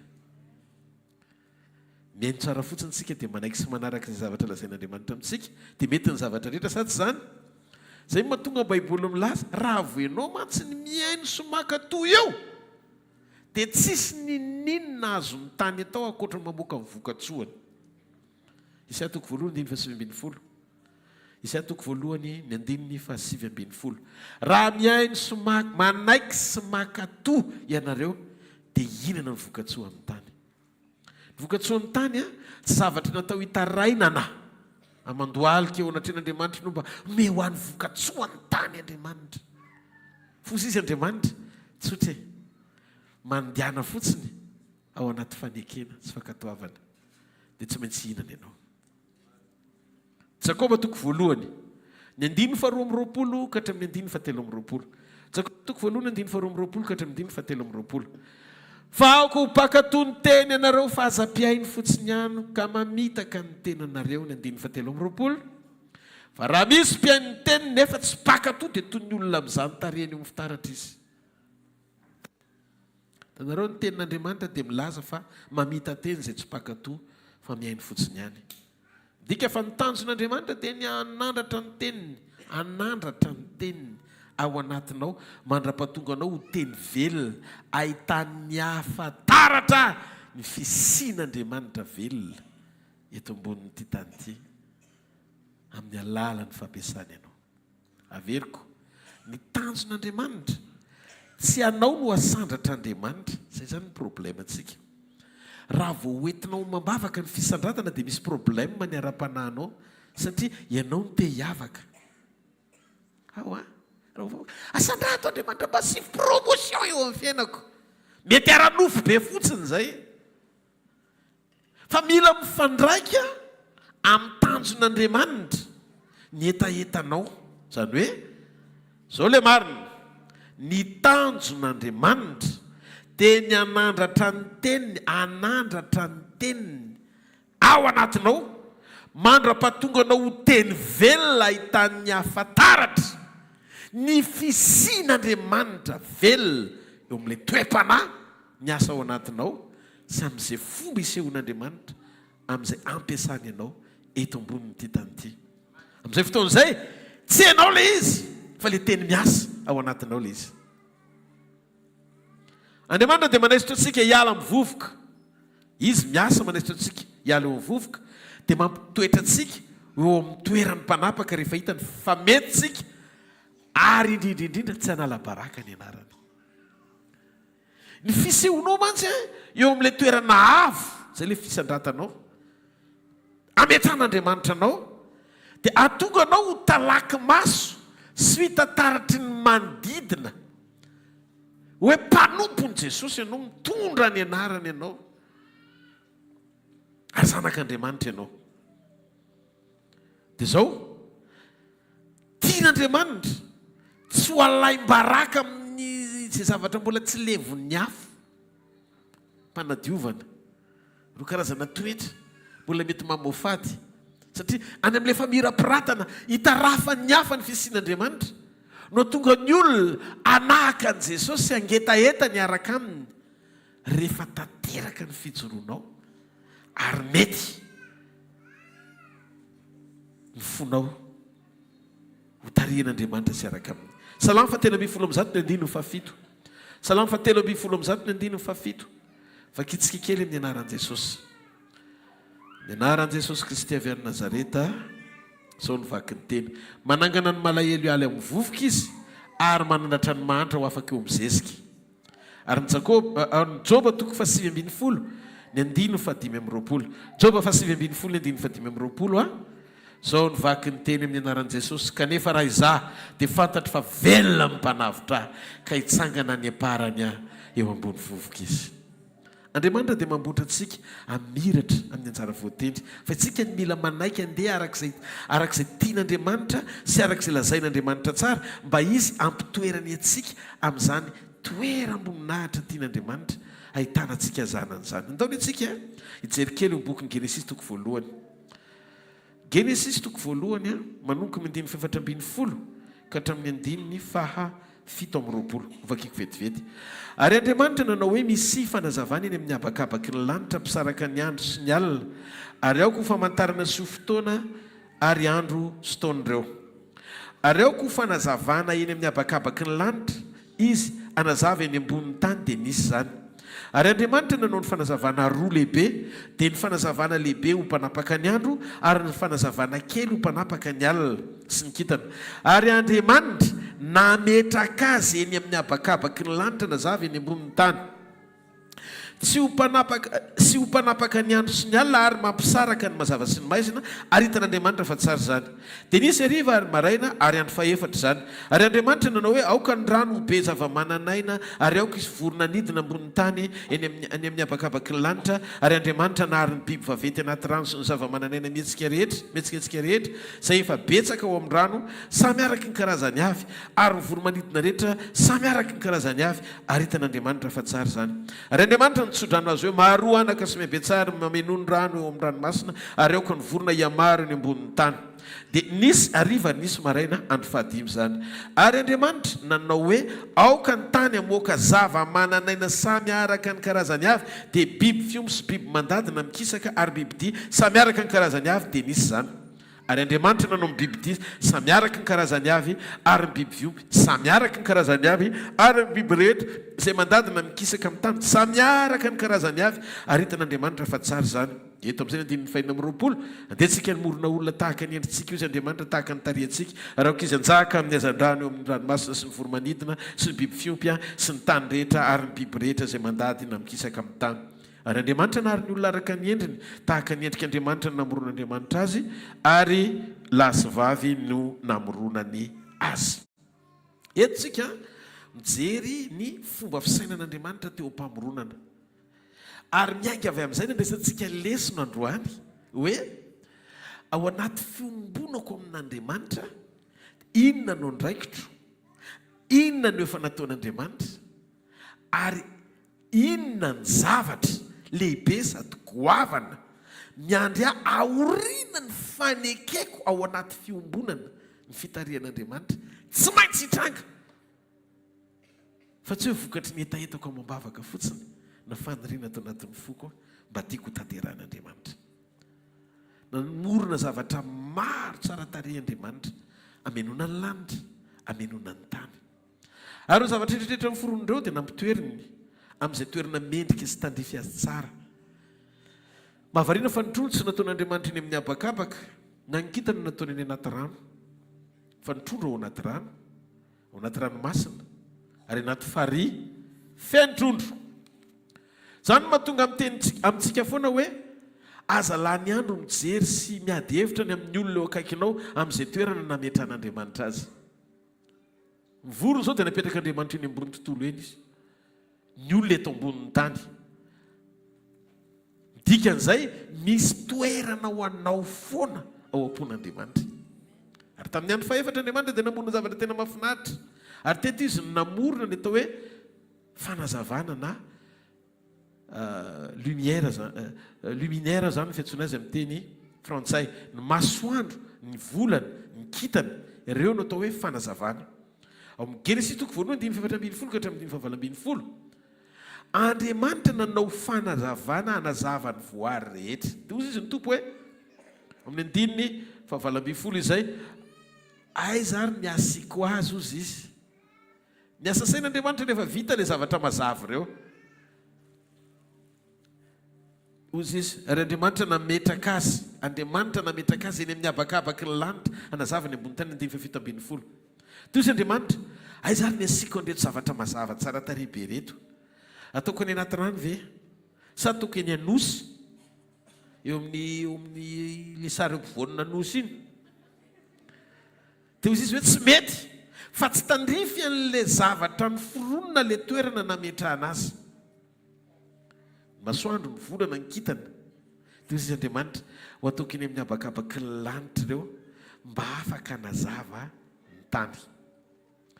Rehefa hitan'Andriamanitra fa manana ny hazavana afaka ny hanazava ny tontolo, izay zavatra ny foroniny, dia tsy nampitoeriny teny amin'ny toerana iva, fa nampitoeriny eny amin'ny toerana avo, mba afaka hanazava ny ety ambanin'ny tany rehetra. Eo amin'ny anjara voatery dia ny fahazavana hoentinao no mahatonga anao asandratra satria manaiky hanazava ny hafa amin'ny alalan'ny fisianao ianao. Andriamanitra dia manome ny rehetra ahatonga anao hamiratra. Omen'Andriamanitra ny miato ahafahanao hamiratra, ary izy raha teo no namorona anao hamiratra. Fa ianao no mila manaiky ho hazavaina mba hahatonga anao hamiratra tsara hitondra ny fahazavana. Ny faneketsika iaina mifanaraka amin'le antom-pisina namorona ny antsika ho fanazavana. Izao tontolo izao, Jesosy ny teny, ianareo ny fahazavana izao tontolo izao. Mba fantatrareo ve fa misy karazany roa ny fahazavana, ohatra fantatsika ny masoandro sy ny volana. Masoandro ozy izy ny Baiboly teo fahazavana lehibe, teny volana dia ny astra na ny kintana, étoile. Tsy ny volana ny mamiratra, fa ny masoandro no mitaratra manandrifo ny volana dia mamerina ny volana le fahazavana hoeny amin'ny tany. Ny anjara ny volana maka toerana plasy tandrifo ny masoandro ho tarafina mba ahatonga n'ilay fahazavana voarainy volana ho averiny eny amin'ny tany ao anaty aizina hanazava azy mandritry ny alina. Ohatr'izay mihitsy ny position antsika. Jesosy ilay fahazavana lehibe, ny anjarantsika mandray ilay tara-pahazavana avy aminy dia mamerina an'izany hoeny amin'izao tontolo izao. Ilay fahazavana zany tsy ianao fa anazy, fa ianao manaiky toetra eo amin'ny volontény mba ho tarafiny le fahazavana ho fantsona ampiapita ny fahazavany fa tsy fahazavanao fa fahazavana ny raisinao avy aminy ampitainao any amin'ny hafa. Zay no mahatsara ny fanekenao hitoetry eo amin'izay toerana tian'Andriamanitra ahitananao fa tsy izay toerana tianao ahitany anao.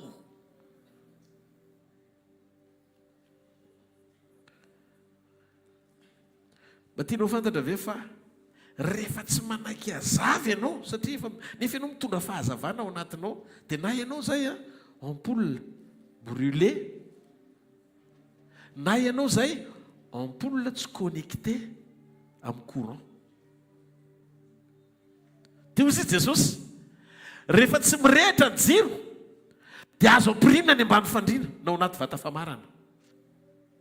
Fa raha vao mirehitra ny jiro dia tadiaviny ary toa misy ampoule mirehitra ao anaty vata famarana zany dia tsy mila hoentina mambavaka izy fa mirehitra fotsiny dia alaina izy ampitoerina eny amin'izay toerana tokony isy asandratra ho azy rehefa mety.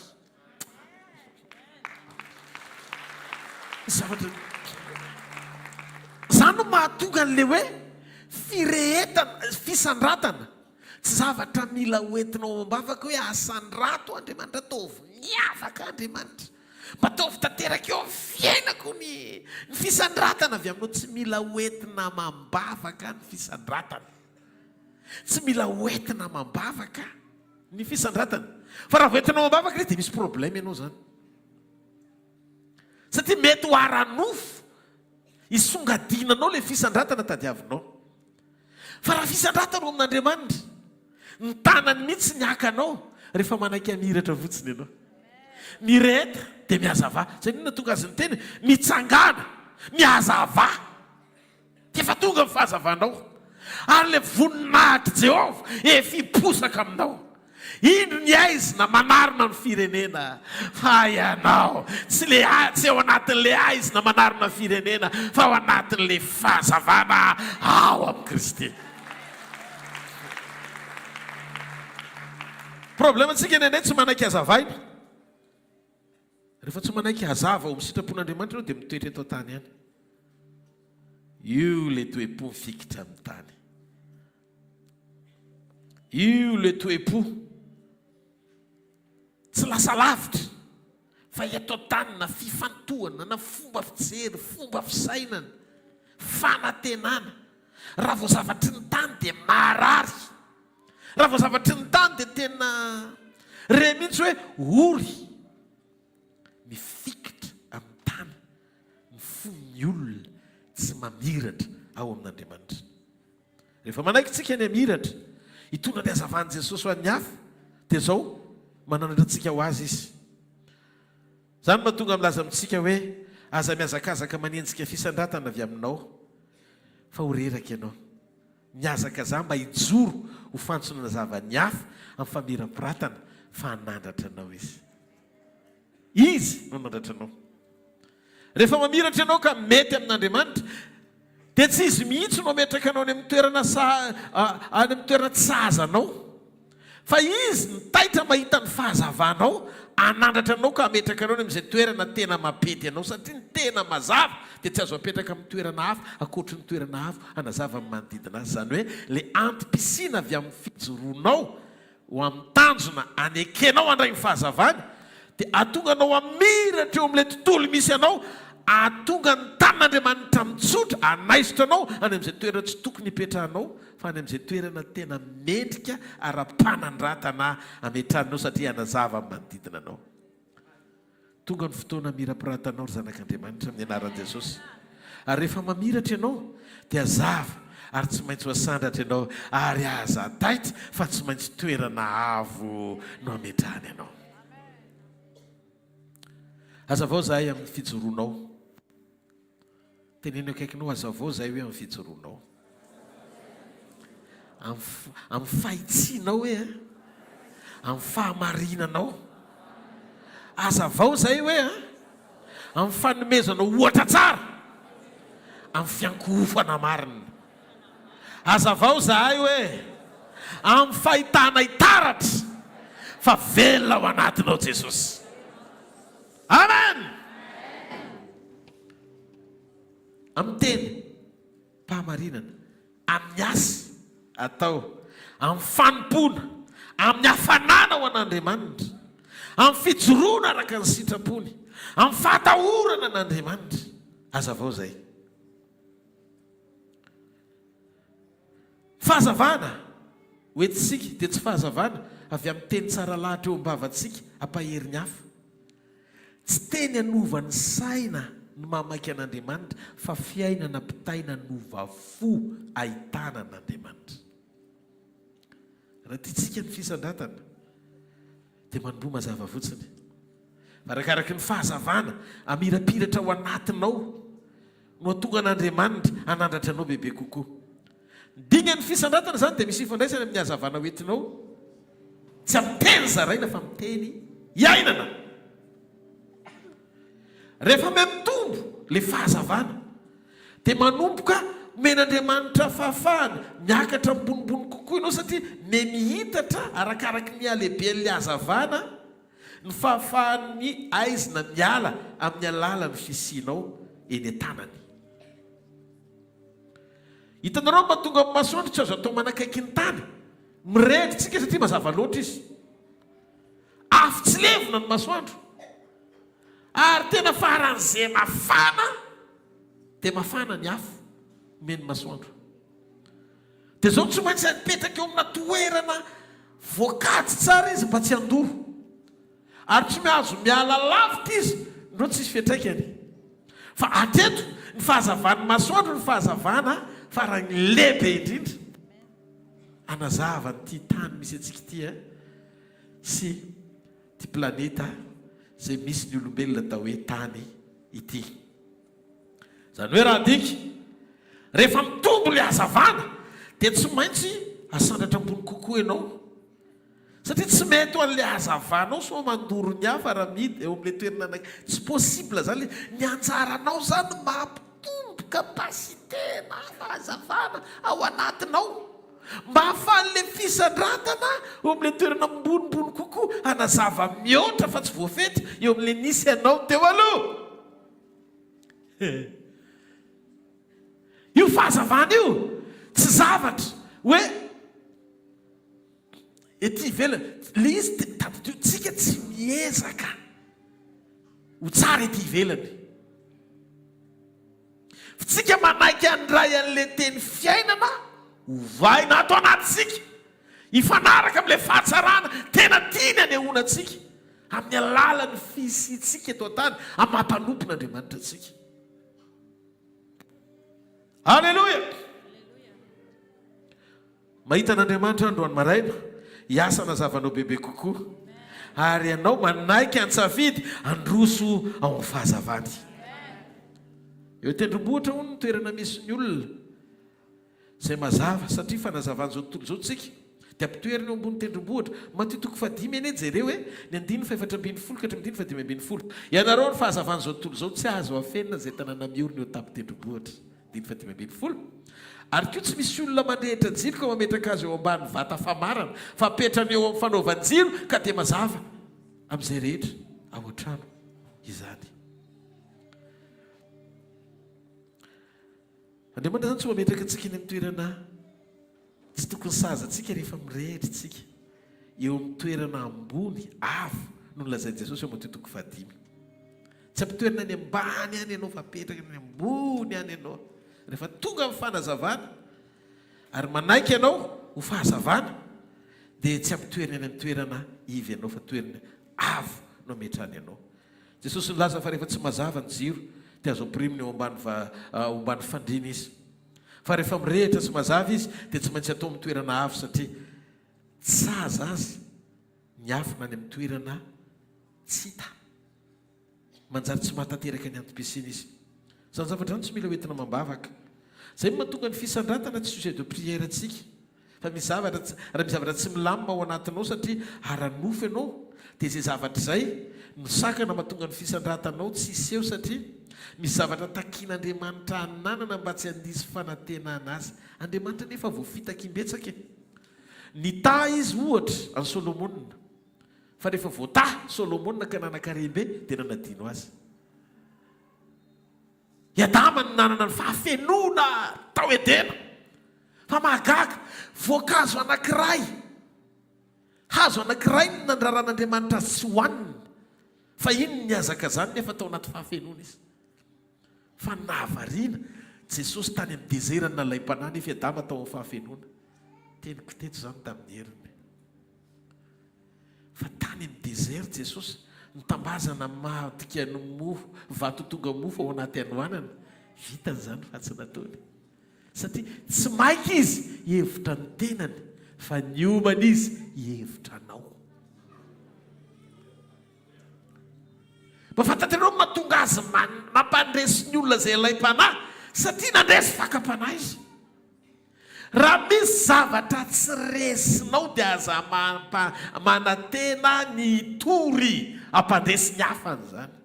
Tsy maintsy ny fijoroanao manaiky andresy sy anapaka ny tonga ny fanahy. Zavatra zarenito ny fiainany fanahy.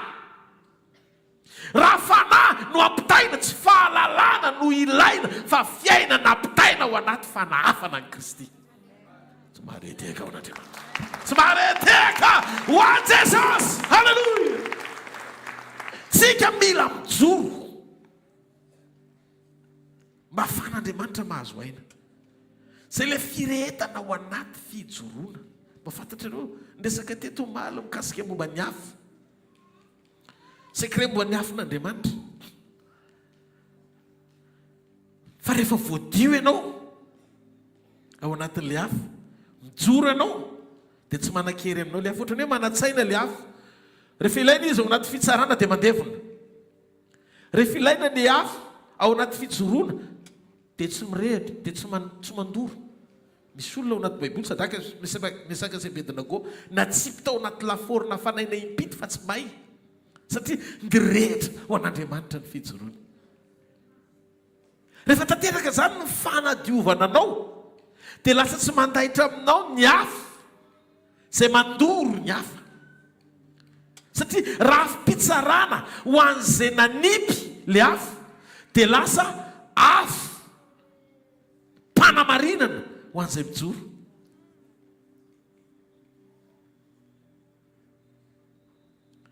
Zany no mahatonga antsika misy fotoana mandalo ady dia rehefa mandalo ady ianao dia mitady ohatran'ny tsy olombelona zany ny paozinao.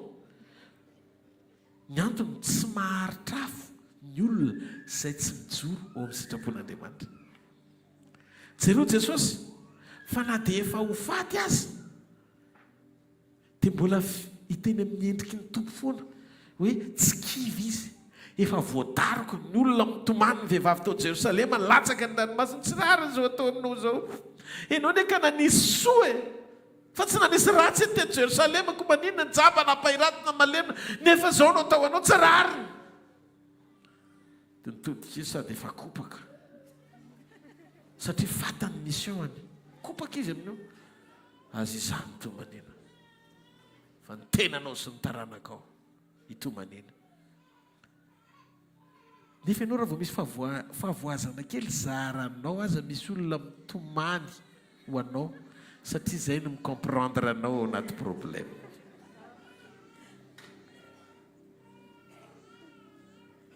Rehefa matanjaka ara-pinoana ny olona sy mirehitra ho an'Andriamanitra tsy mampanenina izay firehitry ny afo fa afo fandiovana zany ho any amin'le tanjona no manany anahy ho lehilahy lehibe sy vehivavy lehibe araka ny sitrapony.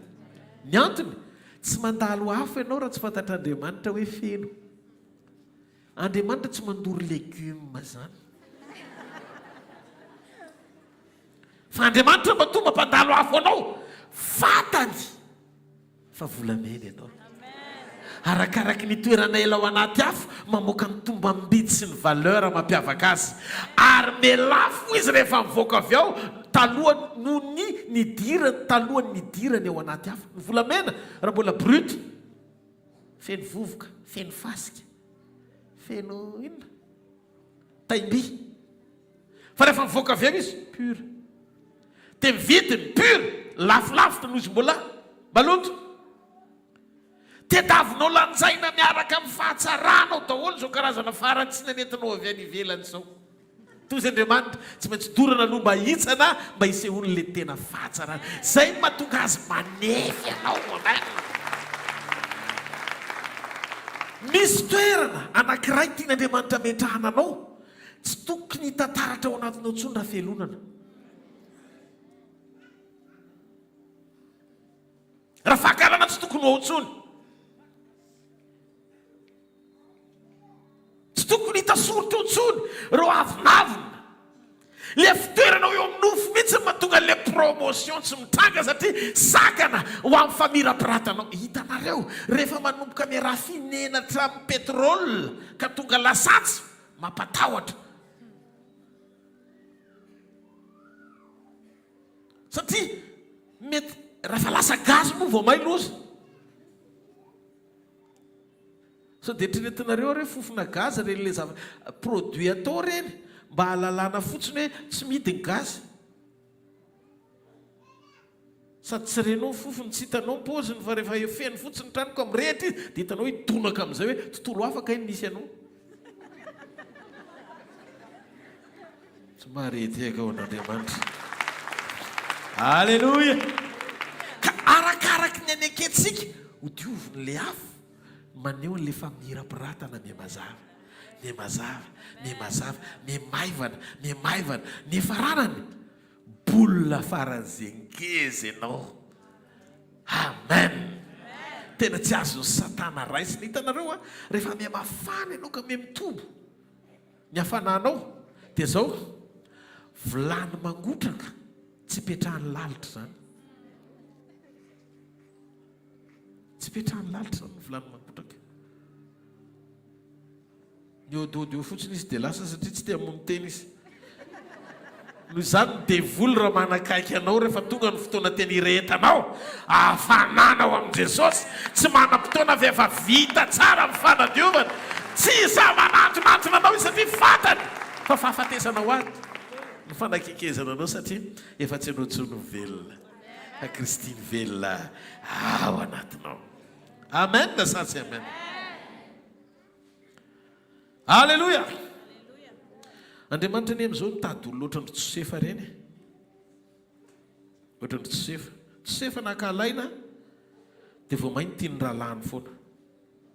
Mazava, hita hoe olona mazava. Ianao variana. Tena marina ve zany vakio bokin'ny Genesis 15. Avy any le rahalahiny natahotra satria mafy be ny natao tamin'i Josefa natsipo any anaty lavaka. Navarotra ho andevy. Tonga tany Egypta ny zavatra neretany tany tsy moramora zay le tsaratsara amin'le zavatra nylalovany reny tantaraina aminao reny ary tao anatiny any izy.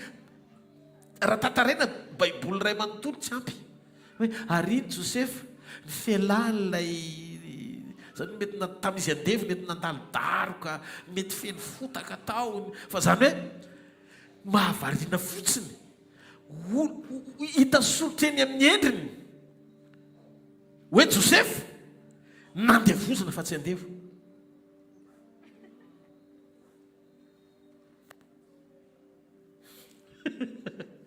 Ny antony dia tsotra.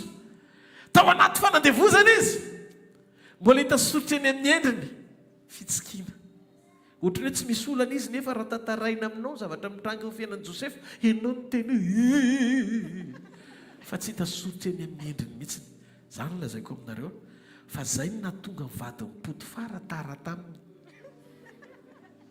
Satria ny andevo rehetra tao amin'ny lapa miketrona ratsy tarehy daholo entiny efa rano. Fa Josefa nanana vision nampahitana azy melohan'ny fotoana na nandevozana azy. Noho izany tsy mijanona teo amin'ilay toerana hitana masina ohatry no mandrakizay zany ny fiainany dia hita soritra eny amin'ny endriny fitsikina. Ianao na mafy aza ny ady fa mirehitra ny ao anatinao dia hita soritra eny amin'ny tarehinao fa olona miramira-ndavy ianao. Satria mifanantenanao tsy miankina amin'ny zavatra tenao fa mifanantenanao miankina amin'izay nolazain'Andriamanitra taminao ary mifefaranao mialatsiny tsy maintsy hamirapiratra lavitra mihoatra nomotra tao vovonina ny andronao na dia sena manjombona aza ho tonga tahaka ny maray. Halleluia. Io zavatra mitrangy io lalovana io fa tsy toerana. Fa inona ny lazain'i Jesosy taminao? olohany ny ianao fa tsy ho rambony, ho ambony ianao fa tsy ho ambady, amiratra ianao fa tsy ho rafo zany mandrakizay. Io lalana io anamboarana ohatra ny volamena vetivety, fa raha vao mivoaka eo ianao mamiratra sy miretirety. Halleloja. Tsisy olona hoe volamena bruta hono ohatra ny lendriky ny vato iny nataony firavaka. Ratsy. Fa rehefa voatefy izy ka mamiratra,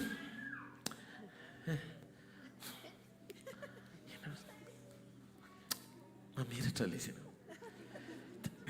Dia hoana fierté an'izay manao azy.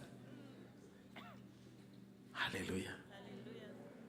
Ianao io tiany Jesosy ho reharehany. Zany no mahatonga anao tsy tonga dia te hafany foana na zavatra diso ary ny ataonao, fa mananatra anao izy satria tiany ho voatefy ao anaty afo ianao, hifanaraka amin'ilay endrika tiany anehoana anao. Misy zavatra tsy konfien'Andriamanitra aminao mihitsiny raha tsy miovy ianao. Nahoan'izay mandalo an'izany ny anao tsy andalo? Tsy ekenay zany satria Andriamanitra tsy miangatra izy.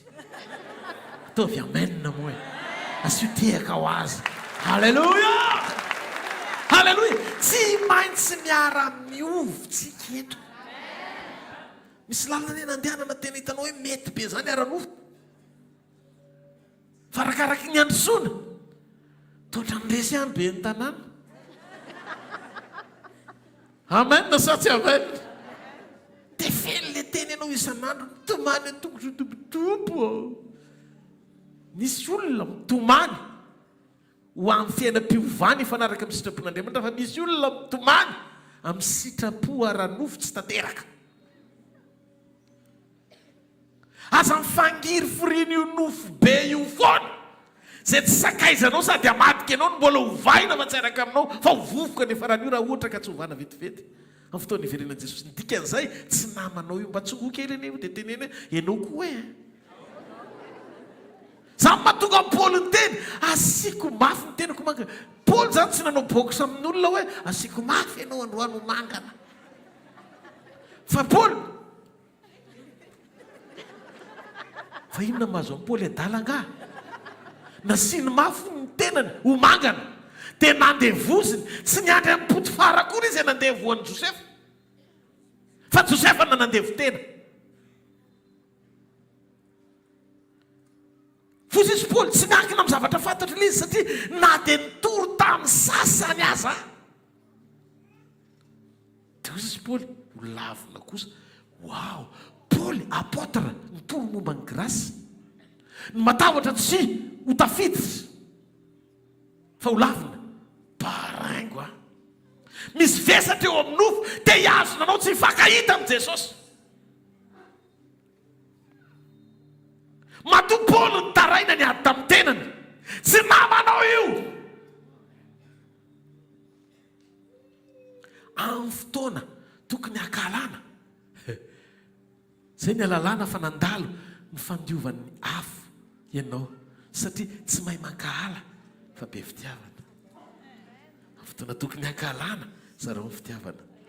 Amin'ny fotoana tokony hialonana misoran'Andriamanitra ny fifaliana ho an'ny hafa.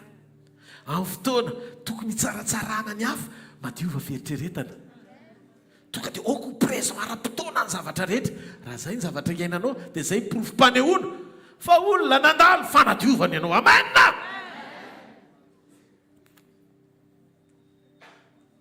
Tonga tao amin'ny Potifara izy, ndrehitra le jiron'i Josefa. Jereo tsara ndrehitra ny jirony tao amin'ny Potifara. Avy any no vadiny, Josefa, za efa ambity. Mozy Josefa niketrony, inona? Tsoahany Josefa izy. Hay, tsy nao isan'andro a.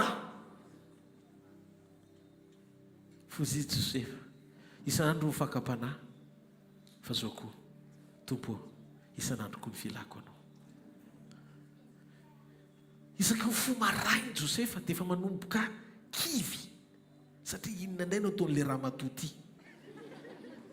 dia vao maraina izy dia mihira isanao no tompo milanao isanao no tompo milanao isa minitra isa-tsekonda tompo milanao isanao no tompo milanao isanao no tompo milanao isa minitra isa-tsekonda tompo milanao funisaiko ny fanaiko maniry mafy anao tsisy toerana takaloko eo anilanao eo akaikinao iantompo no matsaray itoetrao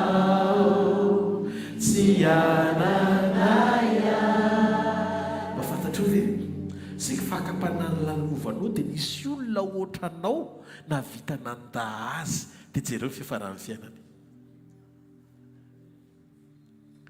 tsy nanimba fiainany tokantranon Potifara Josefa fa alohany voendrikendrika ho any amponja toy izay andravo tokantranon'olona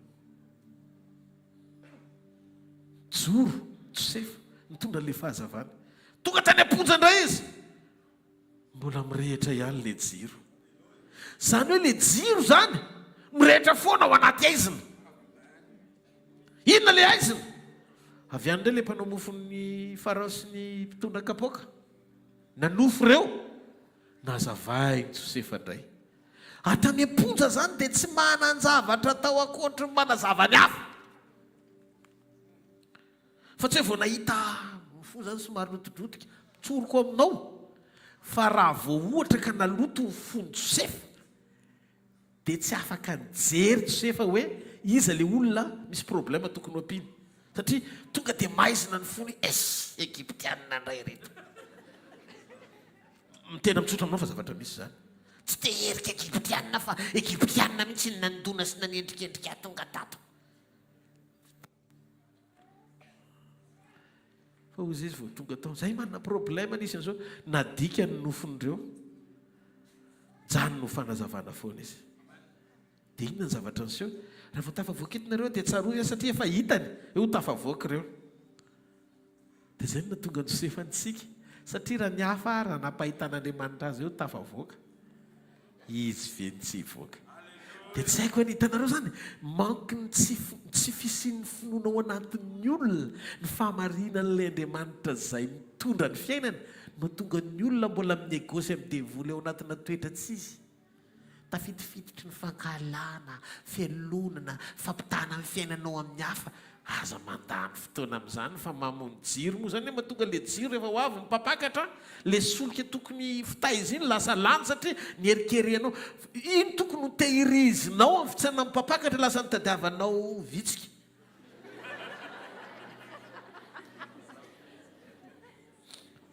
azonareo fipetraka le izy aza lanina amin'ny zavatra tsisy dika ny solika oka ianao tsy anam-potoana manomboka androany ankalana oka ianao manomboka androany tsy anam-potoana hiavonavonana oka ianao tsy anam-potoana tesidava fandaniana solika maro ny te hamiratra maro ny te hasandratra fa tsy avelan'ny ambition amin'ny herin'ny tenany zany ho tafavoaka satria mbola avy aminao le te halaza mbola avy aminao ianao anatin'ny finoana tsy te hiavaka ianao miteny hoe manan-javatra fa Josefa izy tsy mila miteny tonga fotsiny ny olona mila famonjena dia omeny mandra-patonga azy tany amin'ny lapan'ny farao mbola io jirony io ihany no nitondra azy tany jiro zay nitehiriziny fa sarobidy mihoatra lavitra no fafinaretana ranofo fa izy moa no nahita azy sy mivady ny farao tao farao ny absent lava any amin'ny lapy fa izy mipanapaka number 1 natao natokisany potifara azafady fa rehefa reny hoe mirehitra ny jiro dia nijoro izy mandrapatonga azy tany amin'ny lapa tsy raraka izy. Ahoana kany atonga pasteur tena ho asandratra fa inona le jiro manandratra tiany tompo fa noarina ato baiboly tena manondro directement le hoe jiro mazava mivantana. Tsisy manana jiro izy Jesosy mirehitra le jiro dia metraka azy eo ambany vata famarana fa tsoany to dia petrany amin'ny lanin-jiro mba nazava manodidina fa inona le fahazavana ny lazainy Jesosy atonga ny tanany akanao ny amin'ilay toerana tsy tokony hipetrahanao dia anandratra anao eny amin'ilay toerana tokony toerany fahazavanao. Inona io fahazavana io? Vokatry ny fanaly izy zay manetry tena no alainy dia ho asandrany tsy mahareteka ao an'Andriamanitra. Toe-panaraka an'Andriamanitra le izy. Zany ianao zany rehefa manetry tena dia manaiky hitondra ny fahazavana.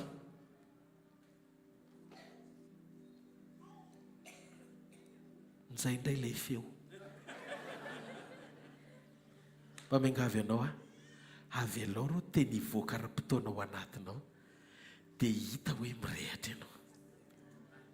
Rehefa mivoaka manko ilay hazavana dia manomboka manandratra Andriamanitra meo lalana ny fahazavana. Hitan'Andriamanitra sarobidy eo anatreny zany andony rehantsika ny Korintiana 1:5 hoe ny 9:7 ka 9:7. Korintiana 1:5 ka 9:7. Korintiana 1:5 ny 9:7 ka 9:7 amin'ny anaran'i Jesosy Kristy avy any Nazareta. Korintiana 1:5 ny 9:7 ka 9:7. Ary misy tenany any an-danitra ary misy tenany ny etỳ antany. Hitanareo fa hafa ny voninahitry ny any an-danitra ary hafa ny etỳ antany. 9:7. Hafa ny voninahitry ny masoandro ary hafa ny voninahitry ny volana ary hafa ny voninahitry ny kintana. Fa ny kintana anankiray dia hafa voninahitry no ny kintana anankiray. Tsy mitovy ny fanehoam-boninahitra arakaraky ny hazavana hoentina. Hitanareo ve le vehivavy teo nijoro vavolombelona le anadahany sao dia venareo tsy hitako daholo ary ny eto nefa nanaiky izy latsaka nandray an'le teny dia lasa manina fiadanam-po izy satria nanetry tena. Aza gaga ianao ranabavy fa mety isy surprise tsara ho ataon'Andriamanitra ho anao satria raha vao mianatranatry ny mamoaka hazavana ao anatin'ny fanetretena ohatr'izany tsy zakany izany. Fantatro izy tsy maintsy ho alainy ianao dia ampitoerina eo amin'ilay toerana mety satria izay fo zay ane nitadiavin'Andriamanitra. Andriamanitra ne mitady fo fa tsy mitady olona. Izy tsy mizatavan'olona. Entina samy kitana aza dia samy hafa ny hazavana hoentina. Mety samy kitana avokoa ny rehetra fa tsy mitovy ny hazavana omeny tsirairay avy. Ianao mahalala fa ny olona miresaka aminao olona mivoto fo tsy manam-pitiavana dia no koa zany misy kely matomihaino azy. Namana tonga hifosa dia zay le teny ny fosafosa ny anna mandrehitra afo izy fa ny fosafosa mandevona inona moa izy teo dia eo ianao dia la ny andro fosa tsy mifantoka ianao ny anjara voatendro anao tsy manam-potoana ianao hifantohana tsara amin'ny zavatra takian'Andriamanitra fa ny fotoananao laninao amin'ny zavatra tsy sy dikany. Amin'ny Andriamanitra soveran'Andriamanitra dia izy mahafantatra ny zavatra rehetra ary izy manao ny anankiray amiratra kokoa noho ny hafa. Ny zava-dehibe aza mitazana ny hafa amin'izay toerana nametran'Andriamanitra azy fa misy ifandraisany amin'ny sedra izay nitondran'Andriamanitra azy izy matoa eo. Zay mahatonga milaza ho an'ilay olona hoe mila ositra pastera, mila ositra. Za tsy manana ositra avy aty amiko menanao zakanao ve ny nandianako. Fa ny tompony ositra dia Andriamanitra. Eo amin'ilay toerana sazavana misy anao io tsy misy tahaka an'io aloha mifantohy eo. Tsy voatery hitovy ny zavatra voarentsika avy aminy fa natao hifameno nefa ny zavatra rehetra.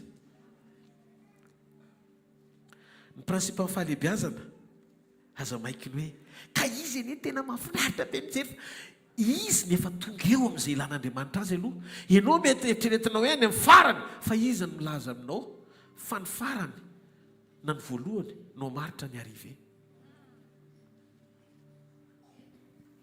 sy meny vetondrano aza lany andro mampiasa fo misaringotra maninona hoe misaringotra amin'ny zavatra tsy tokony misaringotana tsisy idiranao mihitsy ny andaninao rondoa amin'ny fiainan'ny hafa naony atsika jery ny olombelona neny natao farany zany hoe ny vorona zokon'ny olona amin'ny ordre ny création zany amin'ny famoronana amin'ny ordre ny vorona zokon'ny olona ny zavatra rehetra zokon'ny olona fa ny olona ny tonga farany fa ny ao amin'ny principe ny hoe ny zavatra sarobidy amin'Andriamanitra ny olona ny sarobidy indrindra satria le farany no forono no mitovy endrika aminy fa raha teo zany ny olona ara-panana hita hoe maninona ary miforonona daholo ny zavatra mpiasa mbola tsy miforononao ihany ao amin'Andriamanitra matoa somary taraiky le izy zay le tena tompony efa avy namorona ny tany izy ny lanitra zay izy va namorona ny olona rano trondro biby vorona masoandro kitana zokon'ny olona daholo rehefa vita ny zavatra rehetra farany vao nataon'Andriamanitra ny olona kanefa le farany nataony tahaka ny endriny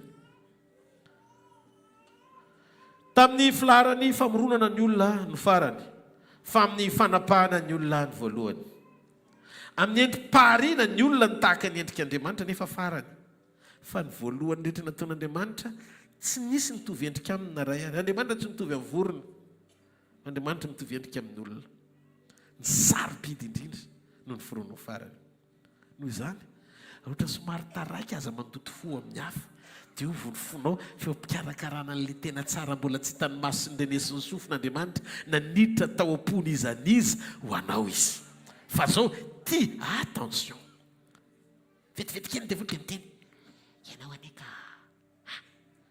iny koa tonga dia badenina be koa fa tsy misaina le manana le dia eo dia badenina be eo dia tena mary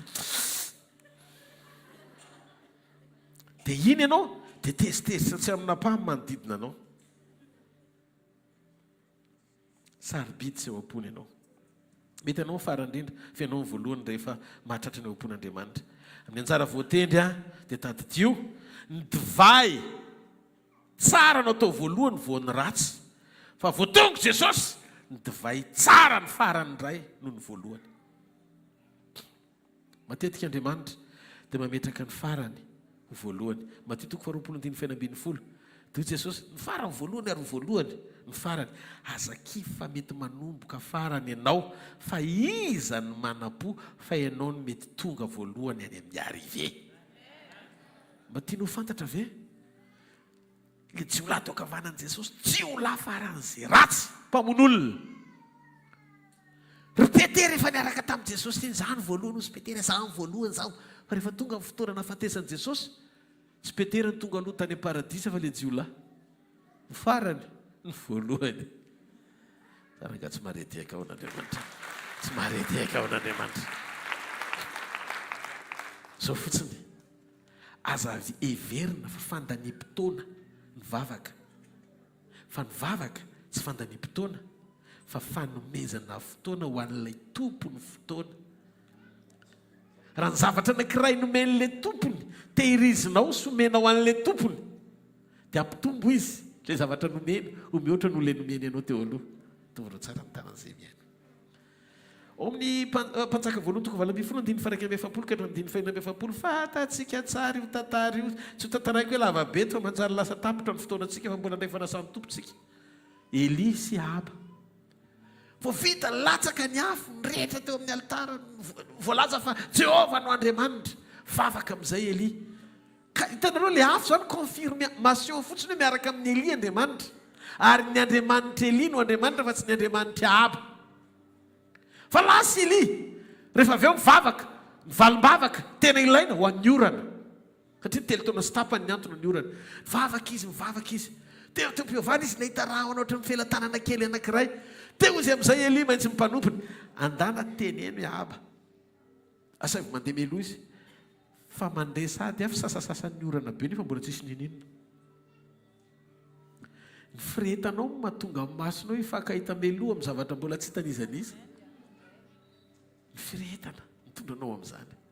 Ny akohaka izy mbola impito mbola adiny tao fa hiabatra kalesy zany kitotototototo 4 chevaux zany tsy ohatran'ilay 2 chevaux reny fa 4 chevaux kitotototototototo lasa izy satria efa nitenenina hoe ho avy dia ianao koa moa zany rehefa baiko nampaminany satria teo efa naseho teo ambony tendrombohitra hoe ny Andriamanitra elino Andriamanitra nimpaminanao efa tapadodo daholo nefa vahoaka ray fiangonana nefa ho efa jato mahery ohatratsika menakavy. Eli rerina marinina teo tapitendrombohitra satria izy rerina nanina fo ho an'Andriamanitra. Tsy voatery hoe vox populi dia vox dei, tsy hoe ny feon'ny vahoaka ny feon'Andriamanitra fa ny feon'Andriamanitra dia feon'Andriamanitra. Joro Andriamanitra nanamarina Eli tapadodo daholo ny mpaminany mibala. Tsy hitany aba intsony fa miandry direktiva sisa andana mandeha lasa mibaiko mpanjaka. Dia zay vao nandeha lasa dia Eli mbola lasa niazakazaka teny tendrombohitra rehefa avy niteny hoe mandana. Dia zay vao niondrika teo ohatrany raha vao jerena ohatrany hoe lany fotoana mambavaka zany Eli tsy ho tonga alohan'i Jezirela mihitsy. Fa zao rehefa mety le fo tsy matahotra ianao n'iza lasa aloha satria fantatrao fa ny fotoana tsy ao anatin'ny fotoana ny succès. Dia zay mahatonga anao tsy manery mambavaka an'Andriamanitra fotoana fa manana ny fony Eli rehefa mirehitra. Hitanao na ny ordre de prioritaire azy ao anatinao tsy mifantoka amin'ny fotoana ianao fa mifantoka amin'Andriamanitra ianao. Ohatrany mody taraiky zany izy teo am-pandoliana ho vavaka tsy nandany fotoana izy fa nitoky tamin'Andriamanitra izy. Dia zao zavatra nitranga sady mandeha ny aba lasa aloha rehefa aveo izy eny dia misy izy taitra aba ohatrany mandeha tongotra nefa midepasy anazy. Dia ozy izy aba eny Eli mandalo iny. Izy nefa ohatrany tsy taitra fa miazakazaka dépasser le chariot le kalesy dia izy mandeha way taitra be ka ny olona mivavaka ihany no manana ny taran'Andriamanitra. Dikan'izay tsy anjaranao no misaina ny ho tonga aloha fa Andriamanitra no mikajy atonga anao ho tonga alohan'izay niazakazaka teo alohanao. Zay no mahatonga ny hery mivavaka manetsika ny tanan'Andriamanitra. Aza misaina ao anaty vavaka. Voenao zany mivavaka tompo ataovy midepasy ny superstar ako. Fa misy problème ianao zany. Satria ny Andriamanitra tsy ianao mangetaeta ny ho tonga aloha fa ianao manome fotoana hivavahana. Rehefa miankina amin'Andriamanitra ianao ary ny tanan'Andriamanitra dia teo amin'ny Eli dia gagy aby efa lasa lavitra be. Ataontsika efa tonga ny ohatrany hoe aiza moa zany any Fianaratsoa zany le toerana dia efa lasa nandeha aloha Eli teo Atsirabe iny Eli hitany nandeha mora mandeha ohatran' zao izy nefa tena tonga dia zoub lasa taitra izy way hia iny sao dia sy Eli iny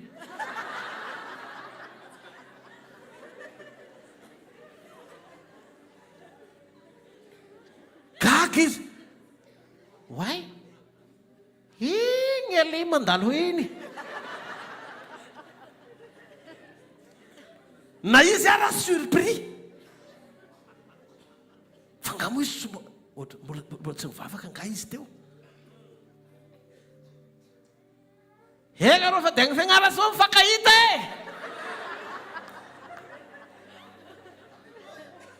Halleluja. Fa za aloha mahita fa raha misy ny Betsileo Jesosy satria izy tsy leo mihitsy na nanotaritsika fa niaritra no fahotantsika izy ary maty hamonjy atsika. Tsy mahareteka ao an'Andriamanitra. Halleluja. Iny lasa Eli fokariam-bavady Eli nitazany ary mbola tsy tonga ihany. any an-danitrany zay tonga ihany no arabay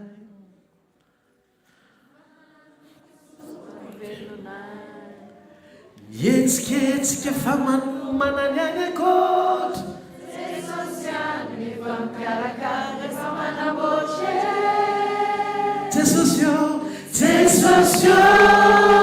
Jesosy tsy misy atakaloko anao e alaka anao e ety antany atrany andanitrany e Jesosy tsy misy atakaloko anao e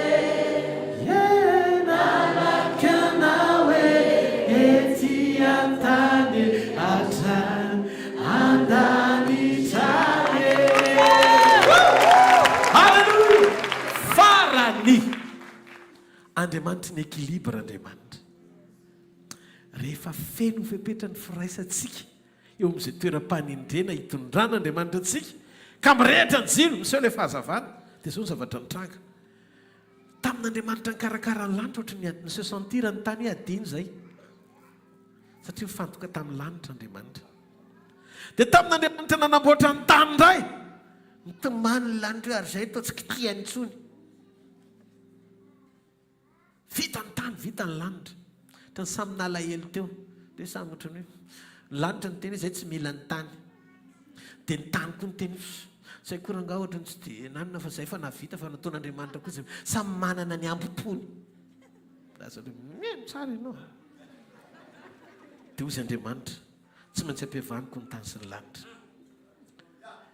Dia ozy Andriamanitra nidina izy ho singa avy any an-danitra. Dia nijereny ilay vovoka singa avy aty ambony tany nasiany fofinaina tonga dia nijory Adama ekilibra. Saranga tsy marehetra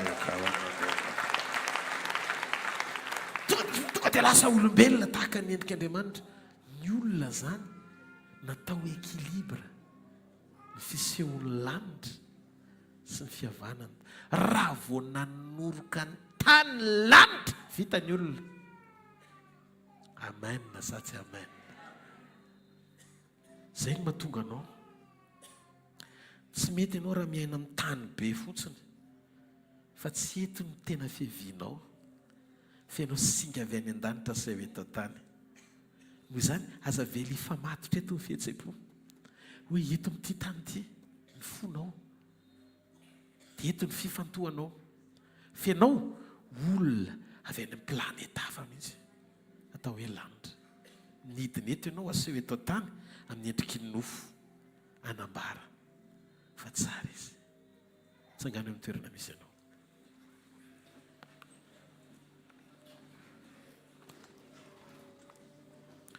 Jesosy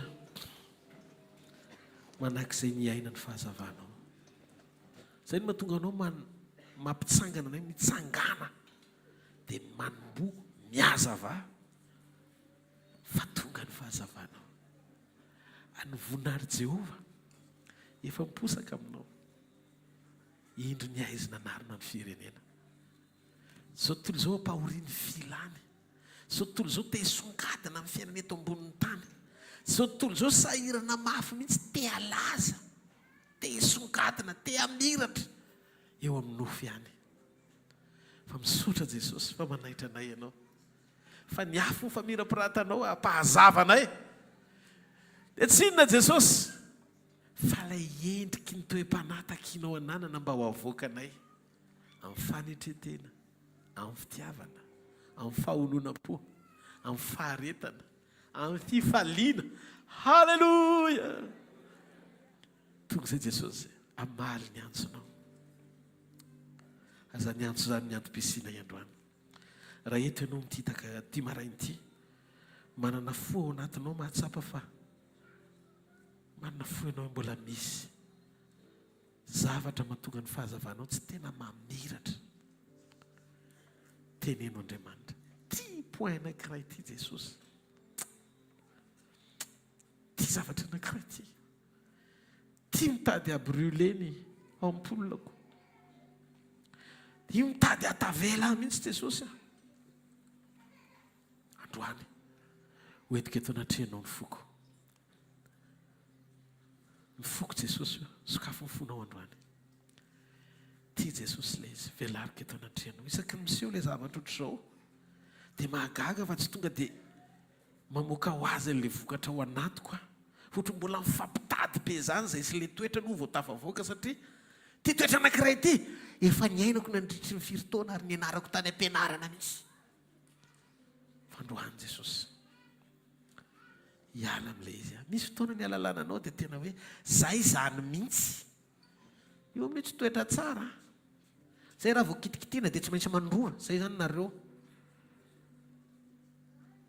zay zany mihitsy zay rehefa ohatr'izao dia tsy maintsy ohatr'izao zay fa zay ny amantarana nay ny enakavy tonga zany dia hoe nareo zany taranaka ray ao anatin'izay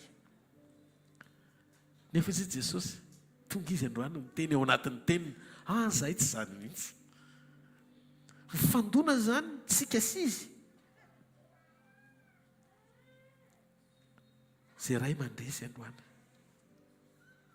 ampandresan'i Jesosy fiainao io zavatra iainanao anie tsy mihoatra 20 taona ny fiainanao eto ambonin'ny tany Andriamanitra manam-paharetana fa Andriamanitra mandrakizay izy fa raha androany ianao niteny aminy Jesosy vonina amin'ity androany ity ho resy eo anatrehany fiandrianany fahamarinany teninao isoroko daholo karazany zavatra be dia be mbola mety sakana tsy mahatonga ny fiainam-panahiko iaino anatin'ilay famirapiratana tadiavinao tsoroko aminao aloha fa faniriako mihitsy zany hoe asandratra zany tena tiako zany hoe eny amin'ny toerana afo ny ametrahana zany teny fandalovako eto ambonin'ny tany fa ozy izy ianao amiko hoe zanako tiako ianao tena tia metraka anao amin'izany toerana zany ary ao am-poko mihoatra noho ny maha ao am-ponao azy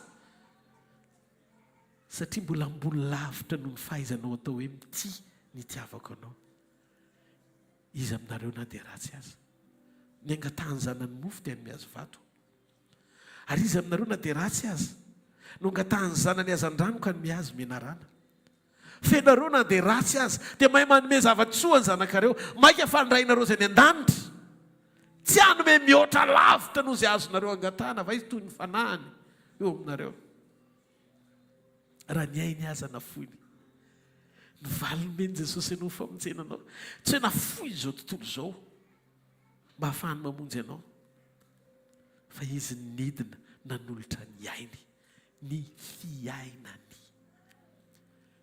akipeo ny masonao dia mametra-panontaniana aminao dia valio mova ambony lavitra sy mihoatra no ny ainy Jesosy le zavatra heverinao fa mampahory ianao ka sarotra amin'ny amaly ianao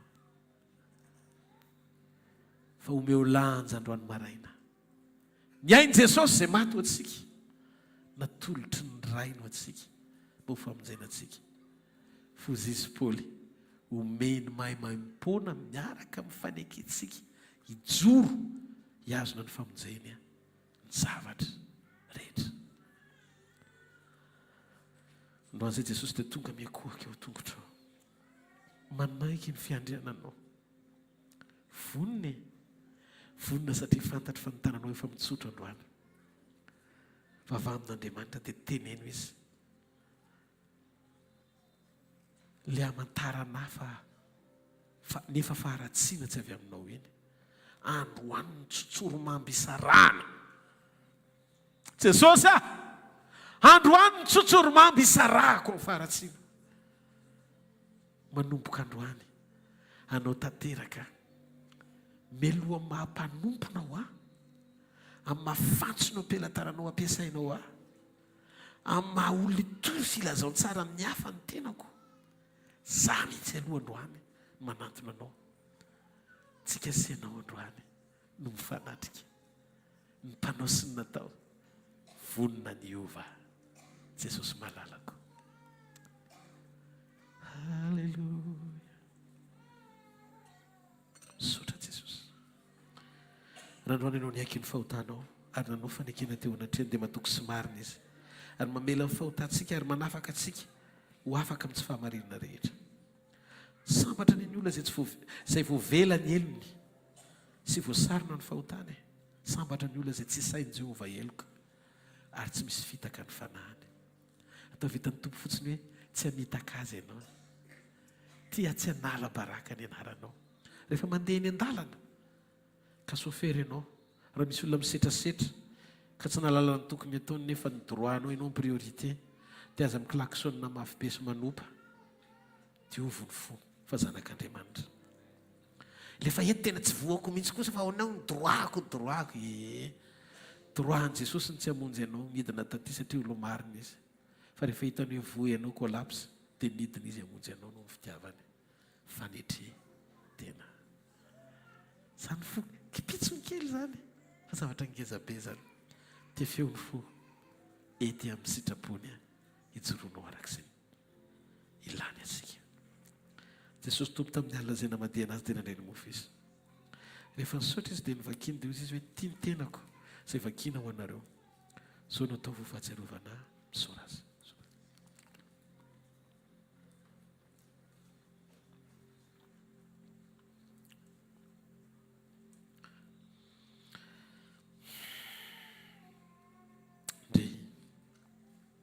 Matsiaro zay Jesosy hoe ianao Andriamanitra ngezabe any an-danitra. Nanaiky ianao tonga nofo olombelona anankiray niara-nonina tamin'ny olona. Avy mbola nidina ho endriky ny mofo afakiditra ao anatin'ny olona. Vetivety ianao ny teo amin'ny olona fa namaiky ianao no ao anatin'ny olona. Tena porofo ianao hoe ny fitiavako te hanovanao sy hamonjy ianao dia ambony lavitra mihoatra no ny etaetanao te hiova miaraka amiko. Rehefa latsaka ny ranao dia ozy ianao hoe talohan'ny hamadiananao ny alina dia teo amin'ny ranom-boaloboka ianao dia ozy ianao ty ranom-boaloboka ty tao anaty kopy ny rano fanekena vaovao sady mandrakizay izay nalatsaka ho anareo famelana ny fahotanareo. Ka nao vinanareo mihinana amin'ny mofo sy misotro amin'ny kapoaka dia manambara ny nahafatesan'ny tompo ianareo mandra-piaviny. Misaora azy.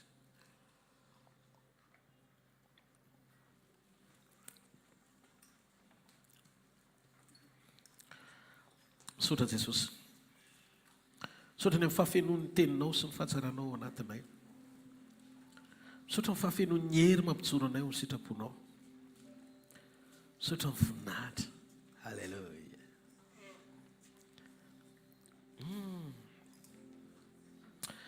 Miteny amiko Andriamanitra fa misy olona eto ny vonoan'Andriamanitra androany maraina ny cellule cancéreuse ao anatin'ny vatanao. Voniditra ny rahan'i Jesosy dia niova ny zavatra rehetra. Misaotra Jesosy. Amen.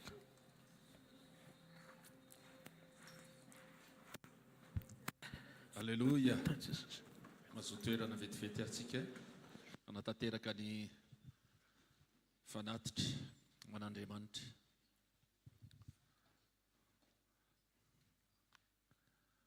Alleluia.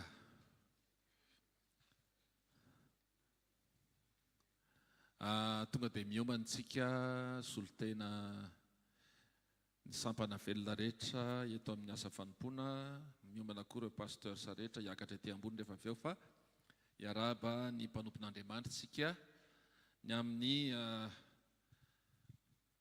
fahatratrarany fetin'ny ray. Mety amin'ny lahady ny fetin'ny ray raha pitso fa ny antsika azo ataontsika avansa foana na ataontsika isan'andro raha mety foana fa mba androany ny anomanantsika fotoana hiarahantsika hiarabana ny ray ampinoana dia samy miomana ao anatin'izany tsika.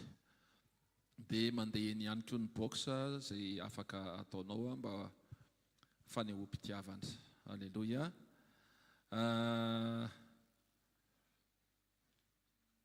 Tsara Andriamanitra. Araka ny tenin'Andriamanitra ny teneniny nampitondrany ny mpanompony tao amin'ny Isaia 1:7-10 dia hoe miaino sy mankatoa. Miaino sy mankatoa. Dia ao anatin'izany ny tiako hanamafisana indray sy hanentanana antsika foana fa amin'ny fiainantsika andavanandro mahare zavatra be da be tsika sady mare zavatra be tabe tsika mety mare anaran'olona be tabe mihitsy tsika amin'izao fotoana izao fa Andriamanitra te ameno anao dia tiany mba ny feony mba tena renao betsaka. Amen. Nefa tsy afaka hen'ny feony ianao raha tsy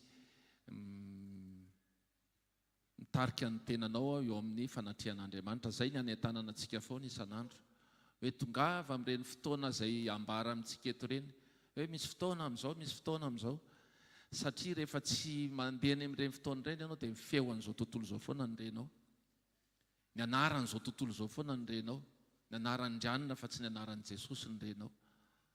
Dia te hiteny amintsika hoe occasion be da be omenanao reny fotoana ireny. Sekoly zao misy indray latsinainy, tsy mbola tapitra le izy fa mbola misy indray mandra-piavin'ny tompo raha araka ny tenen'ny mpanompo, mbola misy foana ny sekoly isa-maraina mianatra tsika. Jereva nge le vavolombelona be da be teto hoe miresaka sekoly foana, hoe any amin'ny sekoly amboarina. Fa matoa ianao zay tena akoatrany hoe tena tsy afaka, tena tsy mety amboarina mihitsy ianao zany, matoa tsy tena vonona amin'izany. Fa mino fa tsika tsiraray avy mety ho amboarina daholo. Tongava amin'ny sekoly mpamahana olana latsinainy amin'ny 7 ka hatramin'ny 7 ora sasany, talata sekoly mpanasitranana amin'ny 7 ka hatramin'ny 7 ora sasany, alarobia sekoly ny tokantrano amin'ny 7 ka hatramin'ny 7 ora sasany ao amin'ny super U Analakely 2e étage. Araroto ireny fotoana ireny satria ahafahantsika mivoatra mandrakariva ao amin'ny tompo. Amen. Amen. Ny zoma moa mazava ho azy eto amin'ny fotoanantsika ny 4 ora, sabotsy tahaka ny androany, sabotsy fiombonana amin'ny 7 ora maraina, croisade any Fianaratsoa atoato dia mivonontsika satria 28, 29, 30 juin any Fianaratsoa. Efa hitanareo misombotsombo le samy pasteur atao le fomba fivolana any amin'ny Betsileo. Izy zatra be da be ohatr'ireny any. Afinaritra moa zany tinana zany amin'ny fiarahana any, fa indrindra ataovy sarobidy ny fiainam-panan'ireo olona izay any Fianaratsoa. Dia manentana antsika izay afaka azo atao sakana ny lalana, fa ataovy tombotsoa antsika tsirairay avy ny afaka miombona manatrika an'izany fotoana izany any Fianaratsoa. Raha tsy afaka moa ianao noho ny amin'ny antony izay ianao ihany mahalala azy dia eto ambavaka izany fotoana izany. Raha afaka ianao dia mba miombontsika miombom-bavaka mba ho tanteraka izany fotoana izany. Andro-bavaka ho an'ny firenena ihany koa ho an'izay tsy afaka, Global Day of Prayer moa ny alalantsika azy, dia amin'ny sabotsy 29 ny volana juin no anatanterana an'izany. Dia tsika ihany koa zany satria tsika ao anatin'ilay fiombonana tsy miavonavona, tsy miaraka amin'ny rehetrarehetra zany. Dia fotoana anankiray koa io ahafahantsika maneho fa Andriamanitra velona ny Andriamanitritsika. Amen. Amen ve zany sa tsy amen? Alleluia. Sotantsika amin'ny fifatoana fa mety mifantoka be ianao zany mahatonga anao tsy miteny mihitsy. Alleluia. Dia tahak'izay ny zavatra izay ambara amintsika. Ny radiontsika moa 90.8 FM na eto Antananarivo na any Antsirabe na any Mahajanga. Dia araroty miaino ny satria miverimberinao ihany koa ny tenin'Andriamanitra, verimberinao koa ny feon'Andriamanitra. Dia tsika mpiaino sy mankatoa. Dia alohan'ny akaran'ireo mpanompon'Andriamanitra izay fanatsoana teo dia andao tsika hitsangana. Tsika hitsangana dia hanolotra fanatitra ho an'ny tompo. Injiro ty anoloana raha ny tananao. Andriamanitra rainay amin'ny anaran'i Jesosy Kristy tompo, misaotra sy mankasitraka anao zay raha eo satria Andriamanitra maneho fitiavana ianao ary na amin'ny fotoana rehetra tsy mba mandao anay zany ianao. Ary indrindrandrindra ho anay tsirairay izay tonga eto tompo, manolotra izao fanatitra izao fahafolo-karena sakrifisy fantatra avy any aminao daholo zany rehetrarehetra zany fa tsy isy avy aminay. Fahasoavanao mbola matozo ao anay. Misaotra tompo, mankasitraka ny amin'izay fitahiana rehetra nomenao anay. Mety heverinay fa mety kely ary zany indraindray, fa zava-dehibe eo imasonao. Tompo, misaotra ny amin'ny hitahianao ny tsirairay avy, misaotra ny amin'izay mety mbola ho ataonao ho an'izay tsy afaka manatanteraka an'izany ianao tsy Andriamanitra miangatra ianao. malala ny ao am-pony tsirairay avy ianao taio tompo dia raiso izany voninahitra ny anaranao ho antrakasitrahana tokoa amin'ny anaran'i Jesosy. Amen. Tehaka mafitsika voninahitry ny tompo. Alleloia. Alleloia. Eo am-pitsanganana ihany tsika mangataka ny pasteur zay tonga eto sy ny solotena sampana hiara hijoro eto indray tsika araka ilay fanteneniko nanomboka tamin'ny mois de mai, juin, juillet eo dia mifanesy ny fifampiarabany eto ny solotena sampana rehetra raha mba mety ny tanora radio vidéaste tsy adino ny cantine malala mba ho tonga isolotena eto iraba sy izy sampana mety tsy voatonona fa ao anatin'ny corps-ny HVKL ny intercession dia mba gatahana mba hiary hitsangana etỳ anoloana etỳ naovantsika ny fiarabana tratran'indray.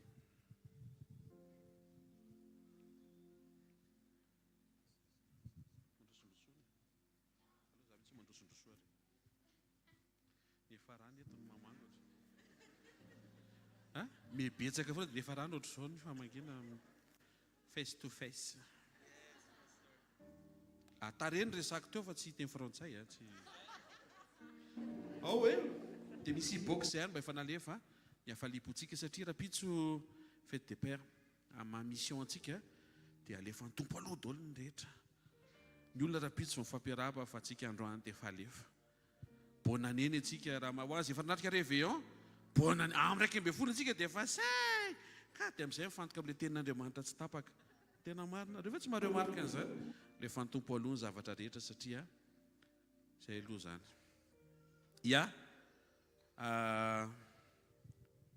fotoana maro no ifampiarabana ohatr'izao misesy mandeha ny fotoana dia men'Andriamanitra koa ny teniny ahafahantsika tena mihamafantatra azy sy ahafahantsika miombona aminy tonga sondra antsika ao anatin'ny célébration any tompo ny anomenomezany ray am-pinoana atao trano antsika hitehaka mafy tsara ho an'i Jesosy rery any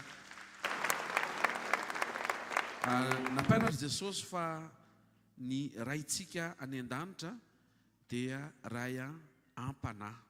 Amen. Ary tamin'ny alalan'ny sakrifisy Jesosy ny famonjena na tonga antsika ho tonga zanak'Andriamanitra iombona ray amin' Jesosy. Atao trano koa nefa tsika dia nanangana ny tompo ray am-pinoana ary tsy maintsy misy mpitarika ny asa fanompoana tsy maintsy raha tsy mety raha hoe asa fanompoana dia ohatran'ny fotsiny dia onaralahy onaralahy tsy maintsy misy tsy rahalahy tsy misy dady tena marina zany ka misy olona mantsy manontany ahoana mihitsy nareo amin'ny rahalahy reny Dupont et Dupont Astérix et Obélix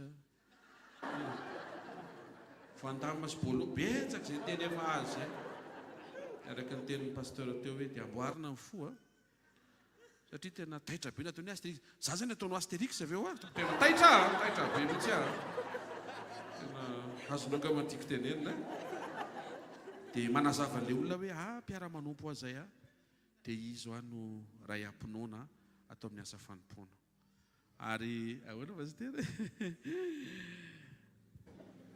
firy taona zay ny HVKL efa elaelainy firy taona zay tsy mahay manisy misy 2003 tsika niteraka 21 antse 21 ans betsaka ny zavatra mifanesy najoron'Andriamanitra zao mpanompon'Andriamanitra zao ho mpitarika atsika important be le fotoana ohatran'izao satria matsiaro ny tenen'ny Paoly hoe aoka ho averina ho an'izay tokony homena azy izy nianja dia androany manokana tena matsiaro ny asa fanompoana rehetra ho voata ny amin'ny fijoroanareo mivady indrindra ny amin'ny fijoroanao amin'ny maray am-pinoana ny ray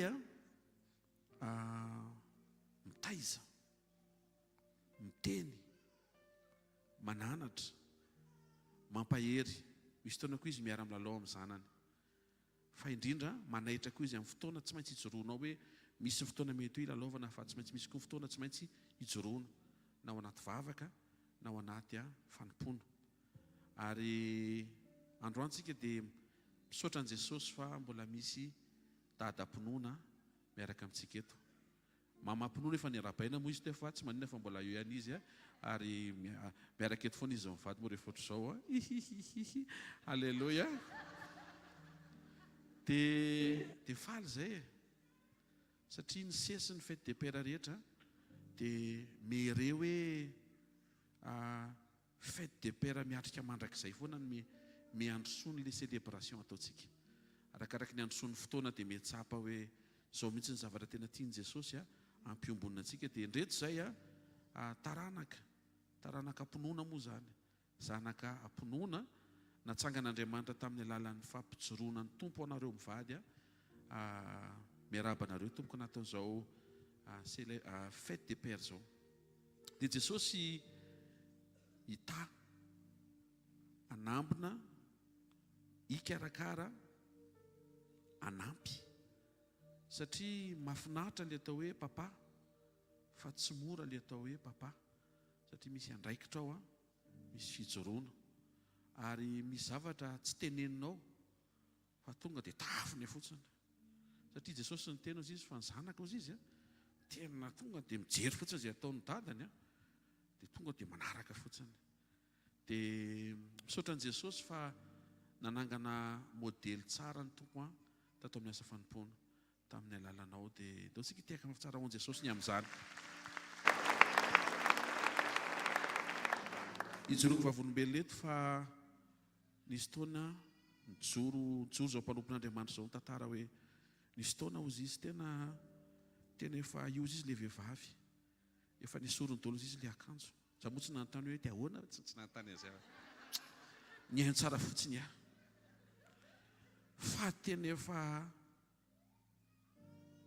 hoe akatoko ny fahalavona ozy izy ny tonga saina tampoka ny amin'i Jesosy aho ozy izy tena alahelo be aho ozy izy tonga dia nampidiriko ozy izy ny akanjo dia nasiako ny akanjo le vehivavy ozy izy. Ilayntsika modely ohatr'izany raha tsy izany manaonao foantsika dia nampijoro zany tsy hoe misy an'izany koa ny amintsika fa manaitra hoe ohatr'izany ny ajoron'Andriamanitra eo anoloanao dia ianao nateraka Andriamanitra anatin'ny asa fanompoana misy an'izany fijoroana izany. Dia tsaroako ny tenen'ny Papa indray mandeha hoe izay tratrako manao an'izay tapahako izy izy. Ataovy eny hitanao. Alleluia. Rehefa tsy te ho tapaka zany mijoro tenenina akaikinao rehefa tsy te ho tapaka hoe dia mijoro.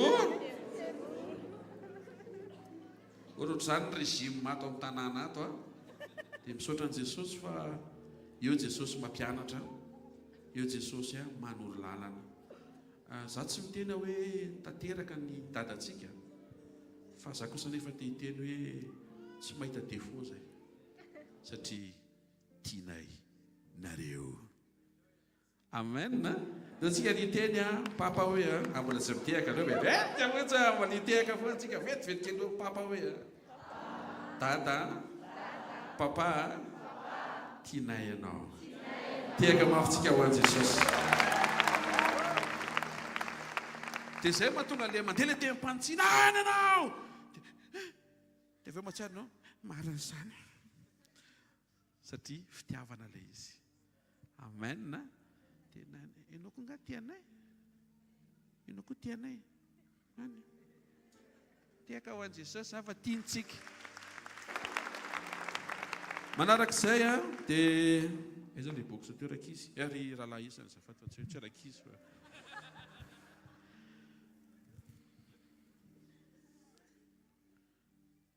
matsiaro arosoe matsiaro ary fahatserovana dia matsiaro am-bavaka anareo aloha zay kosa aloha matsiaro am-bavaka. Ary androany manokana koa nefa dia opportunité ahafahan'ny rehetra ny satokantrano sy ny isambatan'olona mba mitondra ny anjara fifaliana mampimebe ma fa tsy hoe tsodrano ane iny e, tsodrano ane zavatra teneniny e, fa tsy zavatra sitrika anaty valopy. Fa iny a vola volomena iny, amen. Ye, satria tianareo ary tena hoe voataza e, satria napetraka Jesosy teo amin'ny fiainana ianareo. Dia maninona indray ny tompoko ny te-hanendra hiaraka aminareo ko zay zao. Halleloja.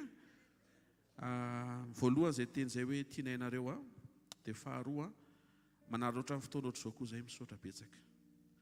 Misaotra betsaka satria tsy mitantorofo manintsy ny fiainam-panahinay.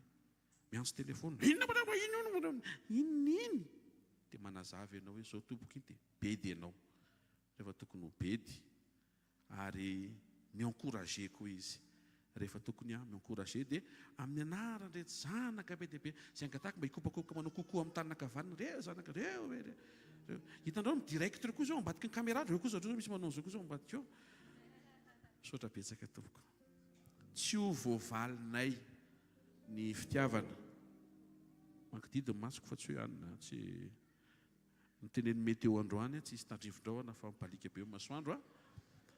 Fa misaotra betsaka tompoko a ny amin'ny teny mpitiavana, ny amin'ny fananarana, ny amin'ny fisinareo a miaraka aminay a. Tsy asa fanompoana kambotiny Asfekael fa asa fanompoana misy a ray aman-dreny. Ary averiko foana hoe zaranga miaika tena ray aman-dreny sena be tonga dia mandona be mihitsy tena. Misy taona mahino an'izany ho any amin'izany pasteur Rodo zany, tena olona tena tsy haiko nareo fa tamin'izany mandeha hoana tamin'izareo voalohany a, no izay hoe tena tonga dia antitra be zao zany. Fa avo antsofoka tao dia ohatran'ny hoe tena zay zaniko. Halleloja. Ary fahatelo a dia manaraka ohatran'ny fotoana toy izao inko izay satria mahazanaka eny tsy efa neny dia indraindray manao zavatra manafotoana, indraindray manao zavatra mampalahelo. Dia hifonana tompoko amin'ny anaran'i Jesosy fa tsy hamerina intsony raha ny tokony ho izy. Mba tsy hisiny gidragidra ma fona tompoko a, fa natao fahadisoana nefa dia mino izay fa tsy hanary anay nareo a, tsy hanosy-botanana anay nareo, tsy hanilika anay nareo, jamais. Zay koa tompoko tena hijoro.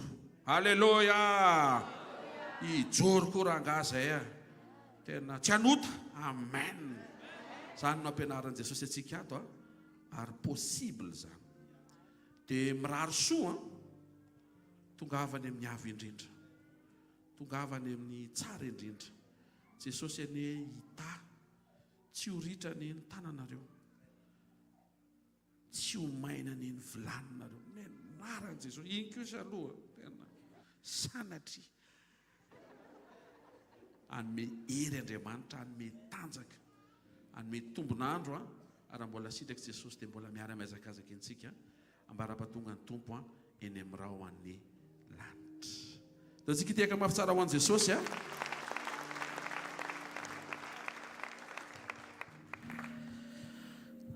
Voalohany indrindra aloha dia misaotra an'Andriamanitra ny amin'ny fisinareo ihany koa. Misy zavatra indraindray tsy nzarain'Andriamanitra rehefa naniraka ny Elizy dia ndresaka na ny mianjara ho an'ny Elisa, na ny mianjara ho an'ny misy telo tsy tadidiko moa ny ao amin'ny mpanjaka sy ndretrarehetra hoe osoro ahy Jeho, osoro ahy. Zany hoe Andriamanitra mizara ny fahatsarany arak'izay tiany ho atao eo amin'ny fiainan'ny olona sy hanendren'ny olona tsirairay avy. Zay manokana dia milaza hoe tsy vitanay ministera raha tsy misy ny fanendren'Andriamanitra sy fiantson'Andriamanitra mpanompo ohatrantsika tsirairay avy nakamban'Andriamanitra ho ao anatiny izao iraka izao. Misaotra anareo ihany koa mitondra mibavaka, misaotra anareo mahatsiaro a, indrindra ao anatin'izao fête de père androany izao, rapitso izao. Dia fahatsiarovana moa ilay izy ny tena marina fa raha ny tokony ho izy fiainana mihitsy ilay hoe papa zany. Dia vonona izay a, indrindra moa ny tenako manokana ihany koa tena hoe andohany sy mba ho modely sy fantsona tsara hompilatan'andriamanitra trany a mangataka fitondranam-bavaka anareo koa nefa fa tsy moro zany tsy mikerina mipatanjana tsinona fa minery fanan'andriamanitra dia misaotra betsaka anareo pasteur sa sy ny mpiandraikitra rehetra atao amin'ny ministera ho anareo tsiraray avokoa zay tena hoe tonga namaly ny antso androany sy matsiaro anay manokana ao anatin'izao fety manokana natao any dada zao dia andriamanitra ny fiadanana rain' Jesosy Kristy tompo ane amaly fitenareo tsiraray avy a ho papa voninahitra daholo ny atao trano dia miaraba ny papa rehetra koa atao trano a itiatanana maveo an'izy ireo sika tsiraray avy halleloia tianay nareo a omponay nareo a hivavaka ho anareo zay a dia tena hoe mbola vonona ny joro ao amin'ny fanompoana arak'izay ilan'andriamanitra koa momba ny fiarovany sy ny fandrakofany rany sarobidy amin'ny zavatra rehetra samy hotain'andriamanitra misaotra tompoko alohan'ny hivavaka tompoko dia mbola vonona trano tompoko hiaino an'ilay révélation sarotra be a zay apetraka andriamanitra eny ambavanao tena tsy mangataka amin'ny tompoko zay hoe aianao le izy fa zay mila miakatra dia ireo olo rehefa le miteny paster hoe azonareo ve dia tsy samy teny zareo hoe ahoana izy paster fa miaraka fanampifanamasina kosa mbola tsy miaraka fanampifanamasina kosa voaray le teny azo le teny dia azo iainana le teny ahivavaka ao nareo zay tompoko ahintsitsika ny tanantsika ho amin'izy menakavy kely dia mangataka amin'i Jesosy tsika misy teny apetraky ny tompo any ambavanao dia tonony sy ataovy ambavaka izany ray tsara indrindra amin'ny anaran'i Jesosy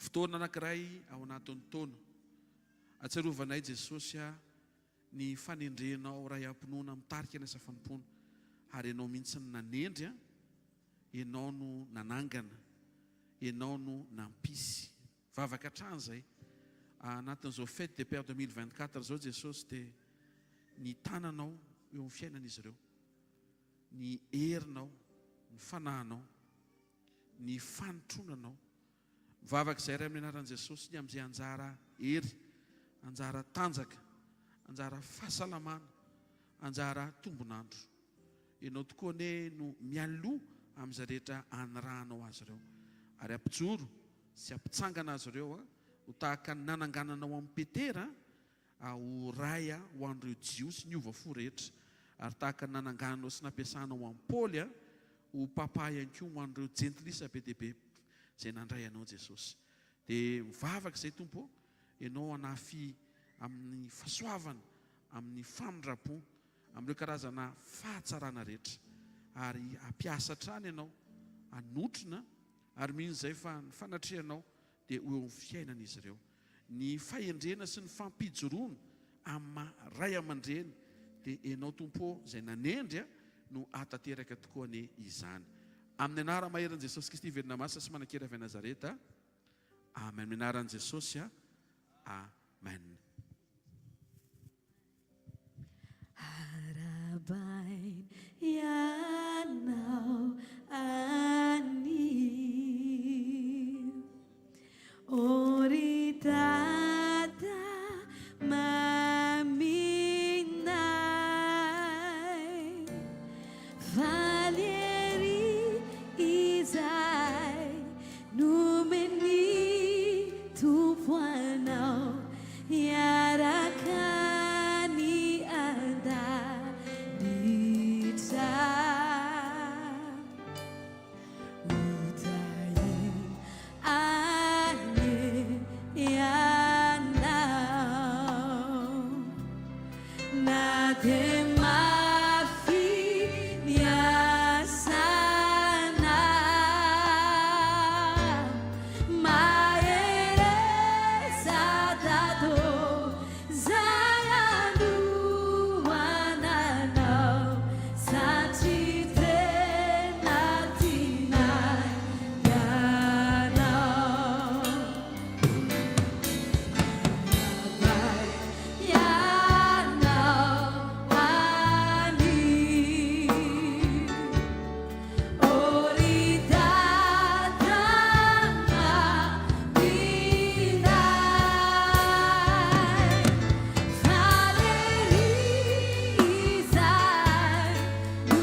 sotra sotra betsaka tena tsy hitako izay ho tenenina fa feno foko efa teo moa fa nytenenin'ny paster zao teo hoe mety eo efa niteny hoe tsara ny androandroany dia aloha tazomitsika treo angamba aloha ilay izy tena feno ny foko amin'ny fankasitrahana raha velona Jesosy ary fantatra fa velona izy dia izy ny tany isam-piakonana izy no atsiaro nyzo fitiavana fafinareo ny fiainana izao baiboly dia milaza hoe fa ny fitiavana fafinao dia tsy maintsy andraisanao valipiti za tena mivavaka ahitako anareo ny midingana tsara lavitra noho izay hitondran'Andriamanitra sy hanananareo fahatsapana hoe feno azy ny fiainanareo dia avy aty aminay menakafo kely a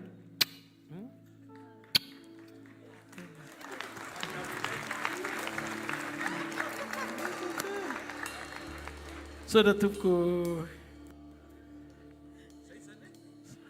fa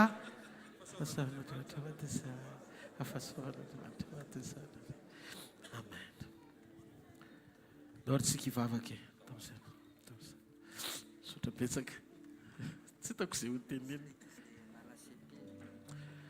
atsangano hoe nytany any ankizy anala CP ia mitsanganonareo dia mitoerana misy anareo fivavaka ho anareo vavaka ho an'ny ankizy anala fanadinana kely ao anatin'ny fotoana foy any CPE mitsangana izay nyrehetrarehetra mipetraka fa ny anala CPE ihany no mitsangana Jesosy io vavaka ho an'ny ankizy anala CPE androany a meo an'izy ireo fahatsilotsany tahaka izay nomenan'i Daniela sadraka sy mesaka sy Abednego izay nanana tombony mihoatra tao andapa mihoatra noho izay olon-kendry rehetra dia aoka ho afaka ny ankizy rehetra izay nala CPE ato anatin'ity hevitra ity sy any atokantrano any izay manaraka an'izao vavaka izao aoka hita fahombiazana izy a ahita ny tananao miasa izy hita famindramponao mahatoky izy a ahita ny asanao mahagaga izy fa fotoana izay tena ilany anao anatin'izay lazahadina rehetra omeny eo dia aomby ny tsirairay avy a amin'ny anara mahery Jesosy Kristy mandehana fa ny tompo anome tolo-tsaina fa indrinanareo a andray vaovao mafaly zay fa afaka daholonareo amin'ny anara Jesosy Kristy avy any Nazareta amen dao tsika hitsangana isotra an'Andriamanitra mifotsika manontolo halleluja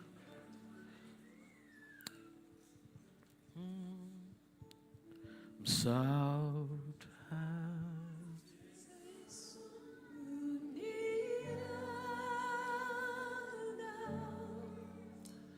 misaotra Jesosy voady misaotra Jesosy voady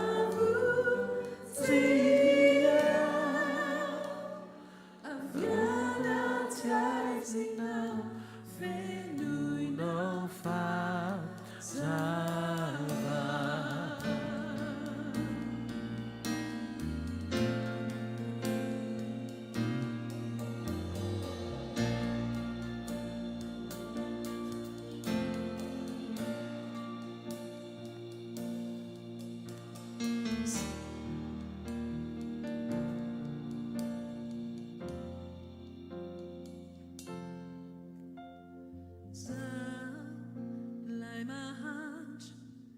Saruquei tuizamuau Tina vez e fazambau Nanzinha chula vinha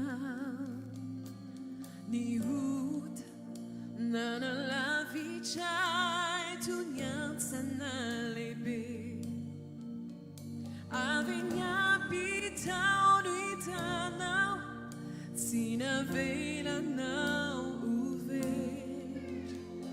não volte lá na minha não te manitias olhe na fui não ni la panão a tungai funeira não cateu a minha azul volune chusaku se Tunião, tu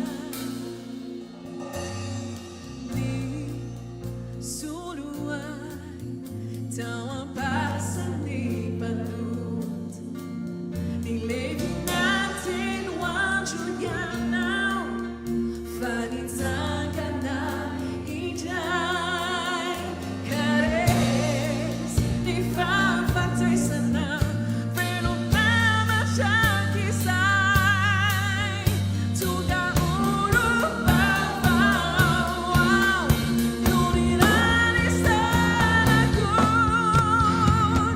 saujate so nunirana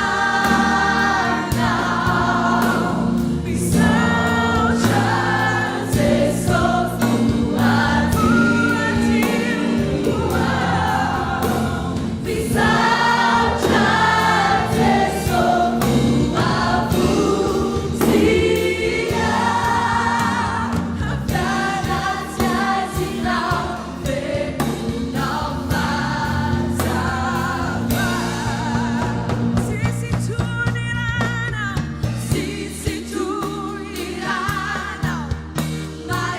Maemiji Jahi Lairana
Afofany amin'ny lanitra ny taninao dia mitenena amin'Andriamanitra.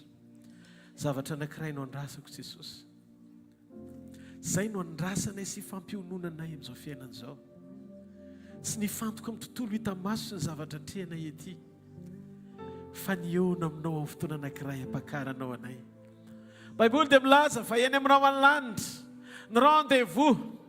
Tsy midina mipaika amin'ny tany ny tongotra ho feny amin'ny raha ho any ianao ny miandry anay. Halleluja. Tsapanay fa amin'izany fotoana izany ny ranomaso rehetra ho fafana, ny fampahoriana rehetra mitsahatra, ny fanaintenina rehetra miaisitra.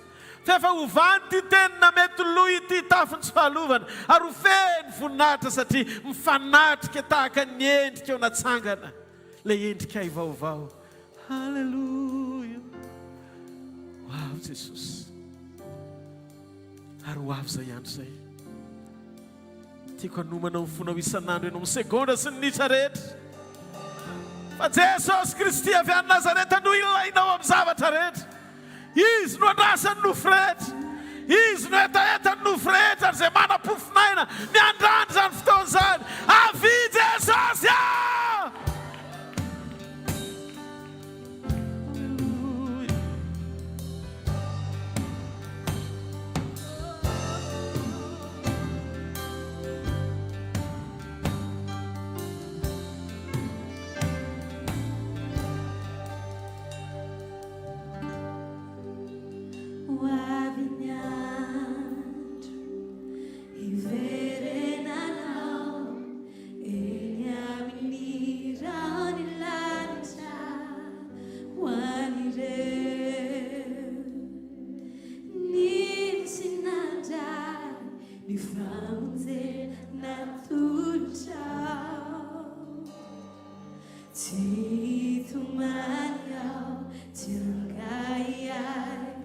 Fu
mino afaisany zany a Jesosy.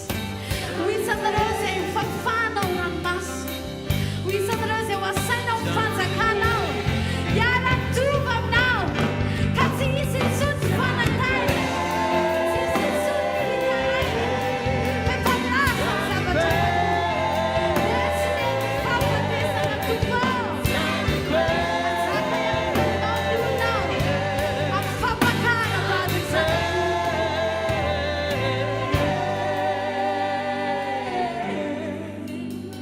Tena mino aho, mino izany aho, sy ireo teny fikazanao. Fianananao, fitoerano ahy, ho sabatra mandrakiza. Lazao. Mandrakiza.